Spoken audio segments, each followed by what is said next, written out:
ஆண்டவரும் மீட்பெரும் இரட்சகருமாகிய இயேசு கிறிஸ்துவின் நாமத்தினால் உங்கள் ஒவ்வொருவரையும் வாழ்த்தி வரவேற்கிறோம். வாசிக்கப்பட்ட வேத பகுதி ஏசாயா புஸ்தகத்தில் முதல் 4 வசனங்களை நாம் வாசித்தோம். கடந்த வாரங்களாக பல வாரங்களாக விசுவாசத்தை குறித்து நாம் தியானித்துக் கொண்டு வருகிறோம். அதுல கர்த்தராகிய இயேசு கிறிஸ்துடைய அற்புதங்கள் உங்களுக்கு ஞாபகம் இருக்கும். மத்திய 8 மத்திய 9வது அதிகாரங்களில் அற்புதங்களை எடுத்து அதிலிருந்து விசுவாசத்தை கர்த்தர் எப்படி போதிக்கிறார் என்கிறதை தியானித்தோம். அதை தொடர்ந்து அவர் அத்தி மரத்தோடு பேசி அதை பட்டு போக பண்ணின அந்த சம்பவத்தில் இருந்து விசுவாசத்தின் அடிப்படையான அந்த கோட்பாடுகள் மார்க் 11வது அதிகாரத்தில் அந்த அத்திமர சம்பவத்தில் கர்த்தராகிய இயேசு கிறிஸ்து சீடர்களுக்கு கற்றுக் கொடுத்ததை குறித்து நம்ம ஒரு சில வாரங்கள் தியானித்தோம். இப்போ மத்தேயு 13வது அதிகாரத்தில் இருக்கக்கூடிய விதைக்கிறவனுடைய ஊமை அதிலே நாம் தியானித்துக் கொண்டிருக்கிறோம். அதுல கர்த்தராகிய இயேசு கிறிஸ்து எப்படி விசுவாசத்தை குறித்து அவர் போதிக்கிறார் என்று சொல்லி இந்த வசனம் விதைக்கிறதனுடைய அந்த நோக்கமே அந்த விதைக்கப்படுகிற அந்த ஜனங்கள் விசுவாசித்து அவர்கள் ரட்சிக்கப்பட வேண்டும் என்பதை தான் அந்த விதைக்கிறவனுடைய விருப்பம். அப்படியேதான் கர்த்தரும் தம்முடைய ஜனங்களிடத்துல தம்முடைய வார்த்தையை அவர் விதைக்கிறார். அந்த வார்த்தைகள் அவர்கள் இருதயத்துல விசுவாசத்தை உண்டு பண்ணி அது கனிகளை உண்டு பண்ண வேண்டும். அவருடைய வாழ்க்கையில எல்லா விதமான ரட்சிப்புகளை அது உண்டு பண்ண வேண்டும். பாவத்திலிருந்து விடுதலை, சாபத்திலிருந்து விடுதலை, வியாதியிலிருந்து விடுதலை அப்படின்னு சொல்லி பொருளாதார தரித்திரத்திலிருந்து விடுதலை, அல்லது பாவ பழக்கங்களிலிருந்து விடுதலை, இருதய மனதில காயங்கள் அதிலிருந்து விடுதலை, சமாதானம் இல்லாத போராட்டங்களிலிருந்து விடுதலை அப்படின்னு சொல்லி எல்லா ரட்சிப்பையும் கர்த்தர் தம்முடைய வசனத்தை விதைத்து அதன் மூலியமாக அந்த கனிகளை அவர் உண்டாக்குகிறார். சென்ற வாரத்தில் கர்த்தராகிய இயேசு கிறிஸ்து யோவான் 15வது அதிகாரத்தில் அந்த கனி கொடுக்கிற வாழ்க்கைக்கான ஒரு முக்கியமான ஒரு ரகசியத்தை சொல்லியிருந்தார். அது என்ன? அவர்தான் அந்த திராட்சை செடி. அந்த திராட்சை செடியில நாம கிளைகளாக கொடிகளாக நாம் இணைந்திருக்கிறோம். இணைந்திருக்கிறது மாத்திரம்தான் நம்முடைய வேலை. கனிகளை உருவாக்குவது கர்த்தருடைய வேலை. ஆமென். அவருக்குள்ளிருந்து புறப்படுகிற அந்த ஜீவன் பரிசுத்த ஆவியானவர் எனக்குள்ளாக அந்த கனிகளை அவர் உருவாக்குகிறார். ஆமென். இந்த கனிகள் என்று சொல்லி பார்த்தபோது தெரியும், கலாத்தியர் 5வது அதிகாரத்தில் வரக்கூடிய பரிசுத்த ஆவியின் கனி என்று சொல்லப்படுகிற அந்த 9 கனி மாத்திரம் கிடையாது. மாறாக மனம் திரும்புதல் ஒரு கனி, வியாதியில சுகம் பெற்றுக்கொள்கிறது ஒரு கனி, தேவனை துதிப்பது பரிசுத்த ஆவியின் கனி, இயேசு கிறிஸ்துடைய சுபாவங்களை நம்முடைய வாழ்க்கையில வெளிப்படுத்துவது ஒரு கனி, தேவனுடைய ஆலயத்தில காணிக்கையை நாம் கொடுக்கிறது ஒரு கனி, ஆத்துமாக்களை ஆதாயப்படுத்துவது கனி, நித்திய ஜீவன் கனி அப்படின்னு சொல்லி, அதாவது நான் எதை பெற்றுக்கொள்ள வேண்டும் என்று சொல்லி இயேசு கிறிஸ்து சிலுவையில மரித்தாரோ அவைகளை வசனத்திலிருந்து நான் விசுவாசித்து என்னுடைய வாழ்க்கையில் அது உருவாகுவதற்கு பெயர் தான் கனிகள். அல்லேலூயா. தேவனிடத்திலிருந்து நான் ஜெபித்து பெற்றுக்கொள்ளக்கூடிய எல்லாமே கனிகள். அல்லேலூயா, அல்லேலூயா. தேவனை மகிமைப்படுத்தக்கூடிய ஒவ்வொரு நற்கிரியைகளும் நன்மைகளும் கனிகள். ஆமென். அப்ப பாருங்க, அந்த கனிகள் என்று சொல்லி சொல்லுவது ஏன் அதை நான் சொல்லுகிறேன். அநேகர், ஒரு சிலர் நீங்கள் இயேசுவை அறியாதவர்கள் அல்லது இயேசுவை நம்பாதவர்கள் நல்லவர்கள் இருப்பார்கள். அவர்கள் பொறுமைசாலியாக இருக்கலாம், அல்லது ஒரு நற்குணங்கள் நிறைந்தவர்களாக இருக்கலாம், அல்லது ஒரு நல்ல ஒரு இருதயம் இருக்கிறவர்களாக இருக்கலாம். ஆனால் அவர்கள் இயேசுவை அறியாதவர்களாக இருப்பாங்க, அல்லது ரட்சிப்பை குறித்து அறியாதவர்களாக இருப்பார்கள். அப்படிப்பட்ட கனியை பற்றி வேதம் பேசவில்லை. அல்லது இயேசுவை விசுவாசிக்கிறவர்கள் மாத்திரம் ஐஸ்வர்யவான்களாக இருக்கிறாங்க. இல்ல, ஐஸ்வர்யம் ஒரு கனி அப்படின்னு சொல்லி நம்ம பார்த்தோம்.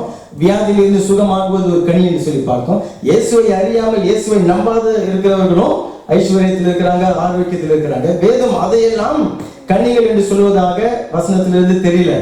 ஆனால் கனி என்று சொல்லி தேவன் எதை சொல்லுகிறார்? தேவனுடைய வார்த்தையிலிருந்து எனக்கு விதைக்கப்பட்டு அதன் மூலியமா என்னுடைய இருதயத்துல விசுவாசம் உண்டாகி அது கனியை உண்டு பண்ணி கனிகளை உண்டு பண்ணி அந்த கனிகள் தேவனுக்கு பிரயோஜனமாக இருக்கவும் தேவனை மகிமைப்படுத்துகிறதாகவும் இருப்பதைத்தான் இந்த வசனங்கள் கனிகள் என்று சொல்லி அதை அழைக்கிறது. அல்லேலூயா. ஒருவேளை நீங்க ஒரு பொறுமைசாலி இல்லாம இருந்திருக்கலாம். ரட்சிக்கப்பட்டு கொஞ்சம் கொஞ்சமா அதுல தேவனுக்குள்ளாக நீங்கள் வளர்ந்து அந்த பொறுமை என்கிற அந்த கனியை நீங்கள் வெளிப்படுத்துகிறவர்களாக இருக்கலாம். அந்த கனி எப்படி உண்டானது? காரணம், தேவனுடைய வசனத்திலிருந்து நான் விசுவாசித்தேன், என்னுடைய இதயத்திலே விசுவாசம் உண்டானது, பரிசுத்த ஆவியானவர் எனக்குள்ள கிரியை செய்தார். அந்த பொறுமை என்கிற அந்த கனி வந்த மாத்திரத்துல அது தேவனுக்கு பிரயோஜனமாய் அந்த கனியை நான் பயன்படுத்தினேன். அதை கொண்டு நான் தேவனை மகிமைப்படுத்தினேன். அல்லேலூயா.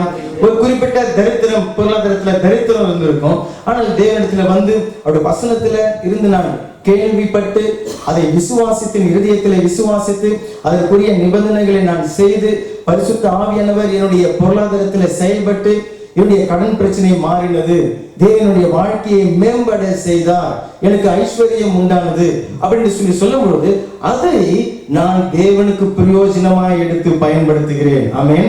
இதை எனக்கு தேவன் கொடுத்தார் அப்படின்னு சொல்லி அவரை நான் மகிமைப்படுத்துகிறேன். அவைகளைத்தான் வேத வசனங்கள் கனிகள் என்று சொல்லி அது அழைக்கிறது. அப்ப கர்த்தராகிய இயேசு கிறிஸ்து இந்த ரகசியத்தை சொல்லி இருந்தார். அது எப்படி கொடுக்க முடியும்? ஒரே காரியம், அவரில் நிலைத்திருப்பதுதான். ஆமென். அவர்கள் நிலைத்திருக்கிறதுன்னு சொன்னா என்ன அர்த்தம்? அவரோடு இருக்கக்கூடிய அந்த ஒரு உறவில நாம் நிலைத்திருக்க வேண்டும். ஆமென். அவருடைய வேத வசனங்களிலே நாம் நிலைத்திருக்க வேண்டும். அவருடைய அன்பிலே நாம் நிலைத்திருக்க வேண்டும். அதையெல்லாம் விளக்கமாக சென்ற வாரத்தில் நாம் பார்த்திருந்தோம். அந்த அன்பை நான் நினைத்து பார்த்த பொழுது கூட பாருங்க, வசனத்தை நம்ம வார்த்தையை பிரசங்கத்தை பண்ணிட்டு பிறகு நிறைய யோசனைகள்லாம் நம்ம யோசிப்போம். நான் சொல்லி அந்த அன்பு ஆச்சரியமான ஒரு அன்பு என்று சொல்லி. காரணம் ஏன்? என்னை இயேசு அன்பு செய்ய வேண்டிய அவசியமே அவருக்கு இல்லை. நாம் பெற்றோர்கள் அன்பு, சகோதர அன்பு, சிநேகித அன்பு, கணவன் மனைவி, எந்த அன்பாக இருந்தாலும் அதுல எனக்கென்று ஒரு லாபம், ஒரு சுயநலம், தன்னலம் அதுல இருக்கும். ஆனால் இயேசுவுக்கு என்னிடத்துல இருந்து எந்த நன்மையும் தேவைப்படலை, என்னுடைய உதவி அவருக்கு தேவையில்லை. ஆனாலும் அன்பு செய்கிறார். ஏன் அன்பு செய்கிறார்? நான் உன்னை அன்பு செய்ய விரும்புகிறேன், அவ்வளவுதான், போ, நான் உன்னை அன்பு செய்கிறேன் அப்படின்னு சொல்லி கர்த்தர் சொல்லி விடுகிறார். அல்ல, ஏன் அந்த இயேசுடைய அன்பு ஆச்சரியமா இருக்கிறது? நமக்கு நம்மை அன்பு காட்டுவதற்கு பதிலாக ஒரு பரிதாபப்பட்டு இருக்கலாம் இல்லையா? நம்முடைய கஷ்ட நிலைமையை பார்த்து பரிதாபப்பட்டு நமக்கு ஒரு சில உதவிகளை அவர் செய்திருக்கலாம். இன்னைக்கு கூட பாருங்க, இந்தியாவிலாம் பாருங்க, இந்த பிச்சைக்காரர்கள் ரோட்ல ரொம்ப சாக்கு மாதிரி ட்ரெஸ் போட்டுன்னு சடையா வளர்த்துன்னு ரொம்ப இருப்பாங்க பாருங்க. அவங்க எல்லாம் பிடித்து கழுவி, ரோட்லயே கழுவி, முடியெல்லாம் வெட்டி, துணியெல்லாம் போட்டு அது காப்பகத்துல அல்லது அனாதை இல்லத்துல போய் சேர்த்துலாம் விடுறாங்க. அது என்ன? ஒரு அவர் மேல இருக்கக்கூடிய ஒரு பரிதாபம், ஒரு இரக்கம். அல்லது பிச்சைக்காரர்களுக்கு உதவி செய்யறோம், அதெல்லாம் கர்த்தர் அந்த மாதிரி உதவி செய்திருக்கலாம். ஆனால் அப்படி செய்கிறவர்கள் யாருமே அந்த கழுவி சுத்திகரிச்சு அந்த மனுஷனை, பாப்பா நீ என் வீட்டுக்கு வந்து என் பிள்ளையாவே நீ இருன்னு சொல்லி யாரும் சொன்னது கிடையாது. என் வீட்டுல என்னுடைய சொத்துக்கெல்லாம் அதிபதியா இருன்னு சொல்லி நீ யாருமே சொன்னது இல்லை. அல்லது அந்த பிச்சைக்காரன் சுத்தமாகி அவன் ஐஸ்வர்யவானாக ஆவதற்காக அவர் பிச்சைக்காரனுடைய நிலைமைக்கெல்லாம் செல்லல. அப்ப அன்பு என்று சொல்லி இயேசு சொல்லும் பொழுது பாருங்க, அவர் நமக்காக தன்னுடைய ஜீவனையே கொடுத்தார். ஆமென். நாம் ஜீவனை பெற்றுக் கொள்ள வேண்டும் என்பதற்காக அவர் மரித்தார். என்னுடைய வியாதி சுகமாக வேண்டும் என்பதற்காக அவர் வியாதிகளை சிலுவையிலே சுமந்தார், பாவங்களை சுமந்தார், சாபங்களை சுமந்தார். இந்த அன்பை தான் அவர் பேசுகிறார், நான் உன்னை அன்பு செய்கிறேன். ஆமென். அந்த அன்பிலே நீ நிலைத்து இரு. அல்லேலூயா. இன்னொரு விதத்துல நம்ம சமீபத்தில் ஒரு வாட்ஸ்அப் எனக்கு மெசேஜ் வந்திருந்தாங்க. அதுல அதாவது ஒரு மெசேஜ் வந்தது. என்னன்னு சொல்லியிருந்தாக்கா, நம்மை அன்பு செய்கிறவர்கள் நம்ம அருகில இருக்கிறது இல்லை, நம்முடைய அருகில இருக்கிறவர்கள் நம்மை அன்பு செய்வதில்லை. புரியுதா? அதாவது நம்முடைய அருகில இருக்கிறவர்கள் நம்மை அன்பு செய்கிறது இல்லை, நம்மை அன்பு செய்கிறவர்கள் அருகில எல்லாம் தூரத்துல இருக்கிறாங்க. நான் அதுக்கு விளக்கம் போட்டு இருந்தேன் பாருங்க, அது ஒரு தத்துவமா போட்டு இருந்தாங்க. அப்ப நான் விளக்கம் போட்டு இருந்தேன். என்ன, ஏன் அது அப்படி நடக்கிறது என்று சொல்லி சொன்னால், பாருங்க, ஒரு மனுஷனை நீங்கள் நெருங்கும் பொழுது, அவர்களை நெருங்கும் பொழுது, அவர்களோட உறவுல, அவர் பேச்சு வார்த்தையில நீங்கள் நெருங்க நெருங்க நெருங்க அவருடைய குறைகள் எல்லாம் உங்களுக்கு பார்க்க வரும். அவருடைய தவறுகள் எல்லாம் நீங்க பார்ப்பீங்க.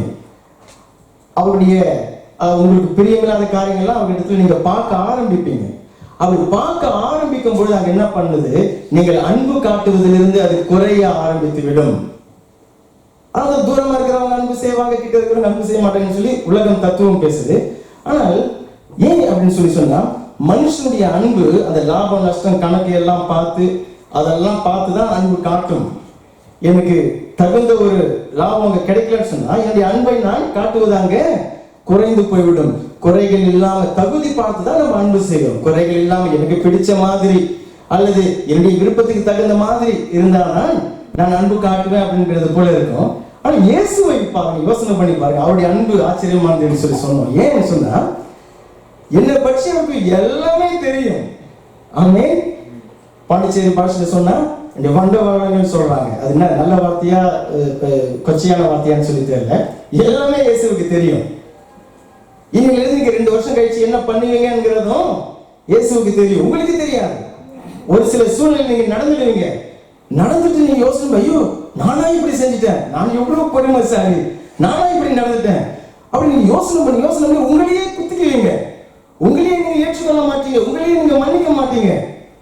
நானா இப்படி செஞ்சுட்டேன், என்ன இது இப்படி ஆச்சு அப்படின்னு சொல்லி நம்ம யோசனை பண்ணுவோம். அது எல்லாமே இயேசுவுக்கு தெரியும். ஆமென். அதன் மத்தியில தான் அவர் சொல்றார், நான் உன்னை அன்பு செய்கிறேன். அல்லேலூயா. அந்த அன்புல நீங்கள் நிலைத்திருங்கள். அல்லேலூயா. அவருடைய அன்புல பிதா என்னை எப்படி அன்பு செய்கிறாரோ அந்த மாதிரி நான் உங்களை அன்பு செய்கிறேன், அதிலேயே நிலைத்திருங்கள். ஆமென். அது கர்த்தர் சொல்லியிருந்தார். இன்றைய வாரத்துல இன்றைக்கு ஏசாயா 5வது அதிகாரத்துல கர்த்தர் ஒரு ஆதங்கத்தை அவர் வெளிப்படுத்துகிறார். கனி கொடுக்கிற அந்த வாழ்க்கையை குறித்து தியானித்துக் கொண்டிருக்கிறோம். விசுவாசத்தினால்தான் அந்த கனிகள் உண்டாகிறது. அதுல கர்த்தர் சொல்லுகிறார், 2வது வசனம், அவர் அதை வேலி எடுத்து அதில் உள்ள கற்களை பொறுக்கி அதில் உள்ள நற்குல திராட்சை செடிகளை நட்டு அதன் நடுவில் ஒரு கோபுரத்தை கட்டி அதில் ஆலையை உண்டு பண்ணி அது நல்ல திராட்சை பழங்களை தரும் என்று காத்திருந்தார். அதுவோ கசப்பான பழங்களை தந்தது. 4வது வசனத்துல கர்த்தர் கேட்கிறார், நான் என் திராட்சை தோட்டத்துக்காக செய்யாத எந்த வேலையை அதற்கு நீ செய்யலாம்? அது நல்ல திராட்சை பழங்களை தரும் என்று நான் காத்திருக்காது, கசப்பான பழங்களை தந்தது என்ன அப்படின்னு சொல்லி கர்த்தர் ஆதங்கப்படுகிறார், வழக்காடுகிறார், கேஸ் போடுறார். யார் மேல கேஸ் போடுறாரு? அந்த எருசலேம் ஜனங்கள் மேல, அந்த இஸ்ரவேல் ஜனங்கள் மேல கர்த்தர் கேஸ் போடுறார். கேஸ் போட்டு வாங்க, நம்ம வாக்குவாதம் அந்த விசாரணை நடத்தலாம். நான் இந்த தோட்டத்துக்கு செய்யாத எந்த வேலையை நான் இன்னும் உங்களுக்கு செய்யணும்?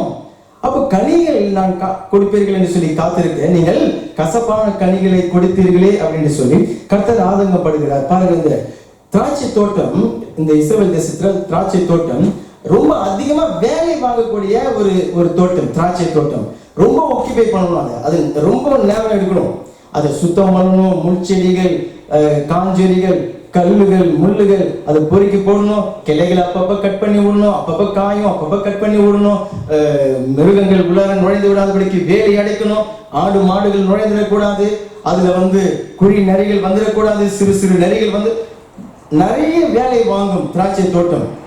அப்போ அது எல்லாவற்றையும் அந்த எஜமான் செய்கிறார், அந்த தோட்டக்காரர் அவர் செய்கிற. இங்க இருக்கக்கூடிய வசனங்கள் நாம் அதிகமா இன்றைக்கு நாம் பார்க்கல, அதை நம்ம படிகள் எல்லாம் நாம் பார்த்து கொண்டு வந்திருக்கோம். நல்ல நிலத்திற்கு என்னென்ன படிகள் அப்படிங்கிறதெல்லாம் பார்த்தோம். அப்ப கர்த்தர் சொல்கிறார், அவ்வளவு வேலையை அதற்கு செய்திருக்கிறார். இப்போ நான் செய்யாத வேலையை, எந்த வேலையை இந்த தோட்டத்துக்கு நான் செய்யணும், எனக்கு அது கனி கொடுக்கணும் அப்படின்னு சொல்லி கர்த்தர் கேட்கிறார். சபை பாருங்க, தேவனுடைய திராட்சை தோட்டம். அல்லேலூயா. தேவனுடைய ஜனங்கள், தேவனுடைய திராட்சை தோட்டம். அந்த திராட்சை தோட்டத்துக்கு நிறைய வேலை, நிறைய ஒக்கிபாசியம் செய்யணும் பாருங்க, நிறைய காரியங்கள் அதுல செய்ய வேண்டியது இருக்குது. தோட்டக்காரனுக்கு அது ஒரு பலுவான ஒரு வேலை. ஆனாலும் கர்த்தர் அங்க அந்த வேலையை கர்த்தர் செய்கிறார். ஆமென். அவர் செய்துவிட்டு கனி கொடுக்கும் என்று சொல்லி காத்திருக்க, அது கசப்பான கனி கொடுத்தது என்பதாக இந்த வசனம் நமக்கு சொல்லுகிறது. இன்றைக்கு பல கிறிஸ்தவர்கள், ரட்சிக்கப்பட்ட தேவனுடைய பிள்ளைகள், அவர்களுடைய வாழ்க்கையில கனிகள் அப்படின்னு சொல்லி காணக்கூடிய வித்தியாசமான கனிகள், அதை குறித்து வேத வசனம் நமக்கு காண்பிக்கிறது. கனி கொடுக்கிற அந்த வாழ்க்கையில கிறிஸ்தவர்கள் மத்தியில ஒரு 4-5 விதங்களாக நாம் பிரிக்கலாம். அதை ஒவ்வொன்றாக நாம் பார்த்து இன்றைக்கு நம்மை ஆராய்ந்து நாம் நம்மை ஒப்பு கொடுக்க போகிறோம். முதலாவதாக, இலைகள் மட்டுமே கொடுக்கக்கூடிய கிறிஸ்தவர்கள், இலைகள் மட்டுமே இருக்கக்கூடிய அந்த ஒரு மரமாக, அத்தி மரமாக அல்லது திராட்சை செடியாக அது இருக்கிற ஒரு வாழ்க்கை. மார்க் 11வது அதிகாரம், அத்திமர சம்பவத்துல மார்க் 11வது அதிகாரம் 13வது வசனம் சொல்லுகிறது, அப்பொழுது இலைகள் உள்ள ஒரு அத்தி மரத்தை தூரத்திலே கண்டு அதில் ஏதானும் அகப்படுமா என்று பார்க்க வந்தார். கர்த்தராகிய இயேசு கிறிஸ்து தூரத்தில் ஒரு அத்தி மரத்தை பார்த்துவிட்டு அதுல இலைகள் அதிகமா இருக்கிறது என்று சொல்லி அறிந்து அதிலிருந்து கனிகள் ஏதாவது கிடைக்குமா என்று சொல்லி அவர் பார்க்க வருகிறார். அத்திப்பழ காலமாய் இராதபடினால் அவர் அதனிடத்திலிருந்து வந்தபொழுது அதில் இலைகளை அல்லாமல் வேறொன்றையும் காணப்படவில்லை. இது எப்படிப்பட்ட ஒரு வாழ்க்கை?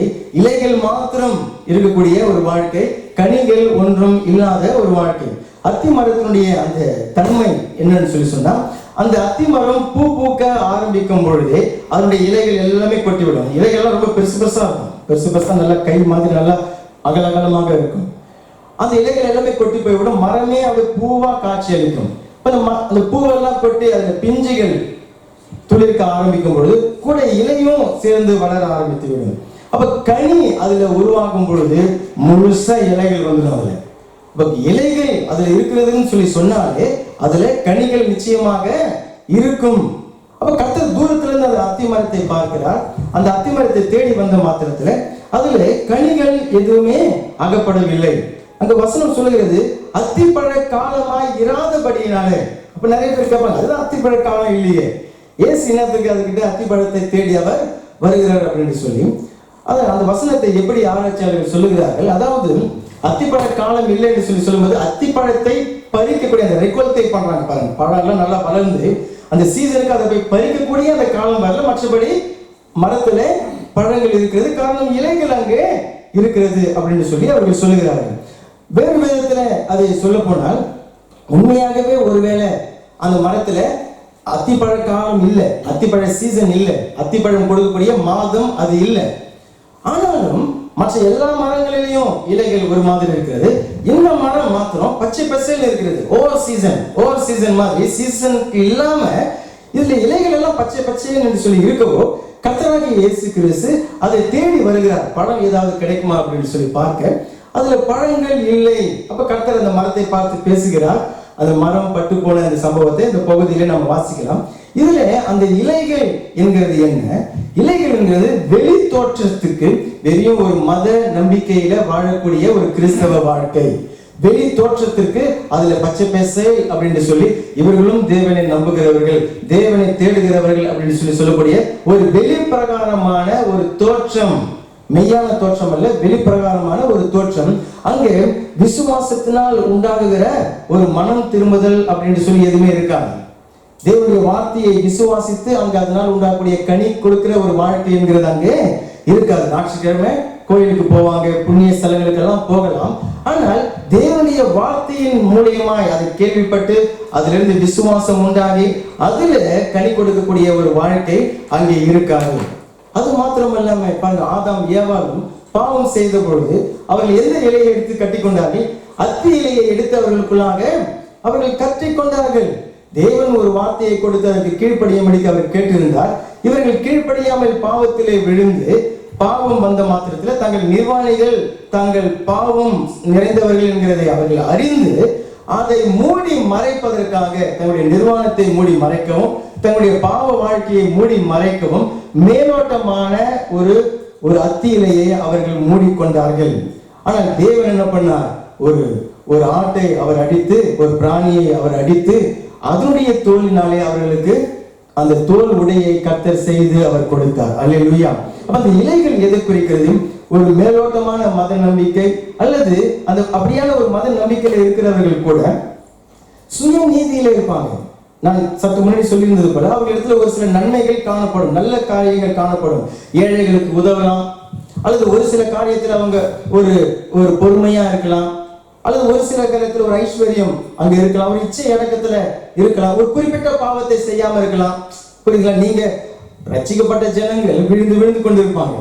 வெளியில இருக்கிறாங்க ஒரு குறிப்பிட்ட காரியத்துல அவர் ரொம்ப உறுதியா இருப்பார். அப்படி கூட இருக்கலாம். ஆனால் அவர்கள் என்ன நினைத்து விடுவார்கள்? அது தங்களுடைய சுய நீதி. அந்த சுய நீதி அவர்களை காப்பாற்றி விடும். நாங்க நல்லா தானே இருக்கிறோம், நாங்க யாருக்கு எந்த கெடுதி செய்யறோம், யாருக்கும் எந்த துரோகம் நாங்க செஞ்சதில்லை. நான் பட்டன் போறேன், வேலைக்கு போயிட்டு வரேன், வீட்டுல இருக்கிறேன், என்னுடைய மனைவி பிள்ளைகள் இடத்துல அங்க செய்யறேன். என்னால முடிஞ்ச உதவிகளை ஏழைகளுக்கு நான் செய்கிறேன். பல இடத்துல நான் கேட்டு இருக்கிறேன் பாருங்க. இந்த டிராக்ஸ் எல்லாம் கொடுக்க போறோம் பாருங்க மஷேக்கல்ல. அப்போ அநேக ஜனங்கள் இப்படி சொல்லுகிறதை கேட்டிருக்கிறேன். அவர்கள் தங்களுடைய சுய நீதியினாலே தங்களுடைய அந்த பாவ தன்மையை அந்த அத்தி இலையை போல மூடிக்கொள்ள இருக்கக்கூடிய அந்த ஜனங்கள். கர்த்தர் சொல்லுகிறார், அந்த அத்தி இலை அவர்களுக்கு சுயநீதி கந்தையான ஒரு அழுக்கு துணியை போலதான் தேவனுடைய கண்களுக்கு முன்பாக அது இருக்கிறதாம். அவைகள் உதிர்ந்து போய்விடும். ஆமென். ஏசாயா 64:6 அதை நீங்கள் வாசித்து பாருங்கள். தேவன் தம்முடைய நீதியை தம்முடைய குமாரன் இயேசு கிறிஸ்து மூலமாக அவர் நமக்கு கொடுக்கிறார். சரி, ஆனால் அதே சமயத்தில் இந்த இலைகள் ஒரு விசேஷித்த காரியத்தை நமக்கு வெளிப்படுத்துகிறது. எசேக்கியேல் 47வது அதிகாரத்துல எசேக்கியேல் 47வது அதிகாரம். எசேக்கியேல் 47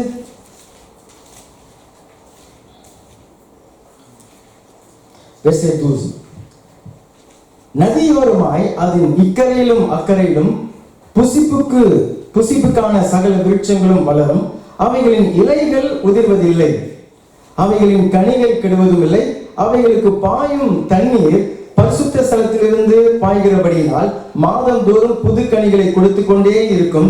அவைகளின் கனிகள் புசிப்பதற்காகவும் அவைகளின் இலைகள் அவிழ்த்தத்துக்குமானவைகள் சொன்னா மருந்துக்கானவைகள் அப்படின்னு சொல்லப்பட்டிருக்கிறது.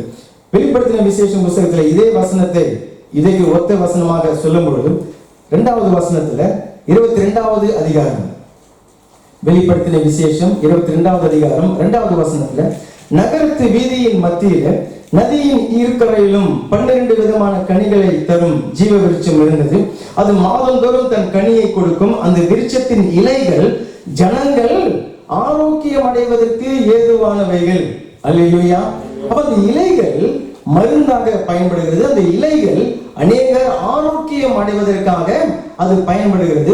மரத்துல இலைகள் முக்கியம். ஆமென். மரத்துக்கு இலைகள் அவசியம். ஆனால் வெறும் இலைகள் மாத்திரம் ஒரு மனுஷனுக்கு அதிக பிரயோஜனமாய் அது இருக்க முடியாது. தோட்டத்தை வைக்கிறவன் அது கனி கொடுக்கும் என்று சொல்லி அவன் எதிர்பார்க்கிறான். அப்ப இந்த வசனங்களில் இருந்து அந்த இலைகள் எதை குறிக்கிறது? தேவனுடைய வார்த்தையை குறிக்கிறது. இலைகள் எதை குறிக்கிறது? தேவனுடைய வார்த்தையை.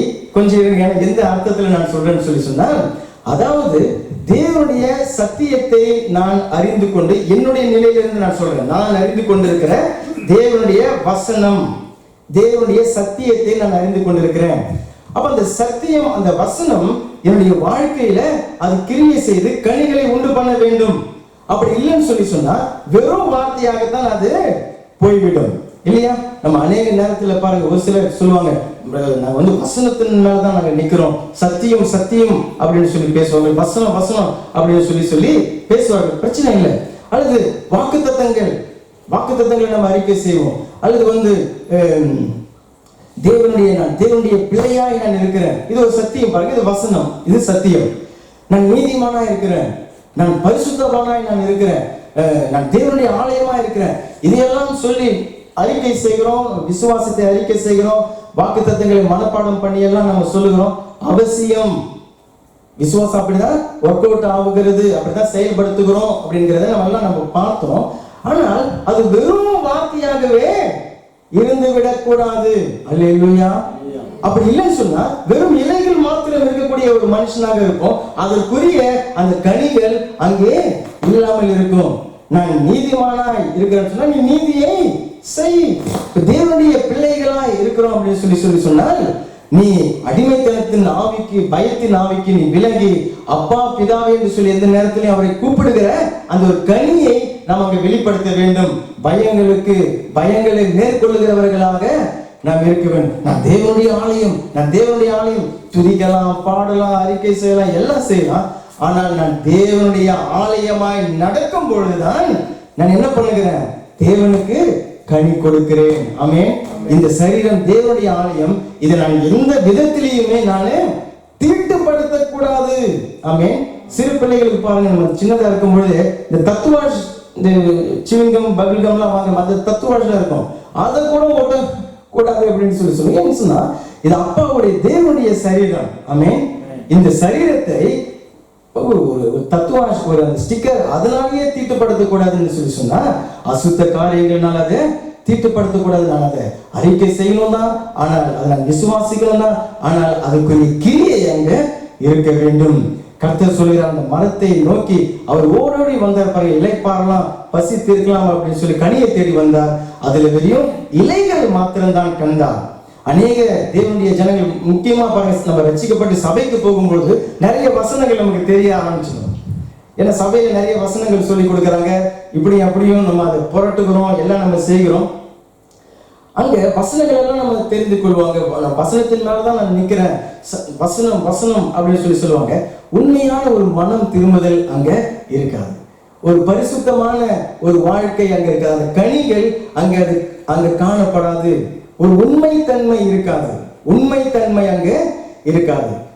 ஆனால் வெளியில அந்த வசனங்கள், வாக்குத்தத்தங்கள், சத்தியங்கள், நான் இப்படியாக்கும், நான் அப்படியாக்கும், அதெல்லாம் நம்ம சொல்லணும்.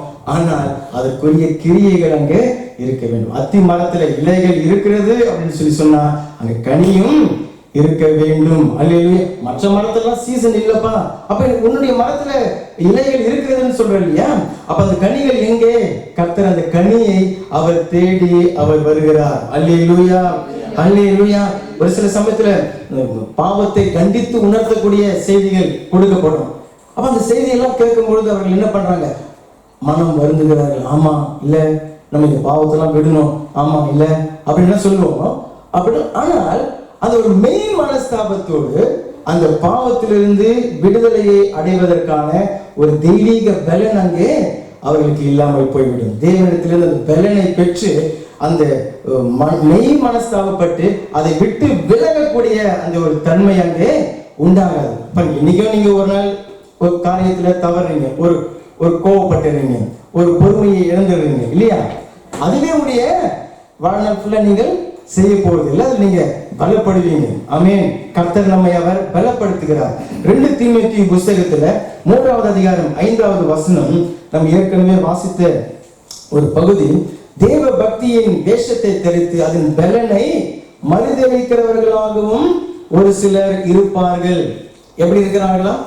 தேவ பக்தியின் வேஷத்தை, அந்த இலைகள், வெளி தோற்றம், அந்த உள்ளார இருக்கக்கூடிய அந்த பாவ தன்மைகளை மறைக்குவதற்காக அந்த வேஷத்தை அவர்கள் தரித்து கொண்டு அதனுடைய பலனை அவர்கள் மறுதலிப்பார்கள் அப்படின்னு சொல்லி வேத வசனம் நமக்கு சொல்கிறது. இயேசு என்ன இவ்வளவு இலைகள் இருக்கிறது என்று சொல்லி வந்தார், ஆனால் அதிலே கனிகள் இல்லாமல் போய்விட்டது. கர்த்தர் இந்த நாளிலே நம்முடைய அந்த இலைகளோடு கூட கனி கொடுக்கிற அந்த வாழ்க்கையும் நமக்குள்ளாக அவர் கொண்டு வருகிறார். ஆமென். விசுவாசிக்கிறவங்க அல்லேலூயா சொல்லுங்க. அல்லேலூயா. அந்த வசனம் நமக்குள்ள கிரியை செய்யும்படிக்கு நாம் விட்டு நமக்குள்ளாக தேவன் எதிர்பார்க்கிற அந்த கனிகளை நாம் வெளிப்படுத்துவோம். அல்லேலூயா.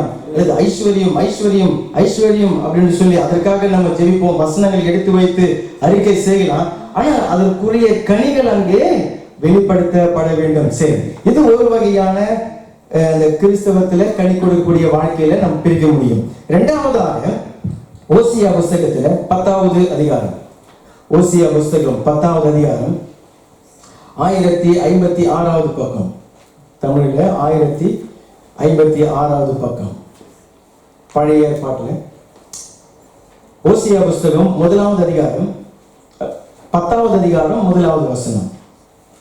chapitre 10 verset 1. இஸ்ரவேல் பலனற்ற திராட்சை செடி, அது தனக்கு தானே கனி கொடுக்கிறது.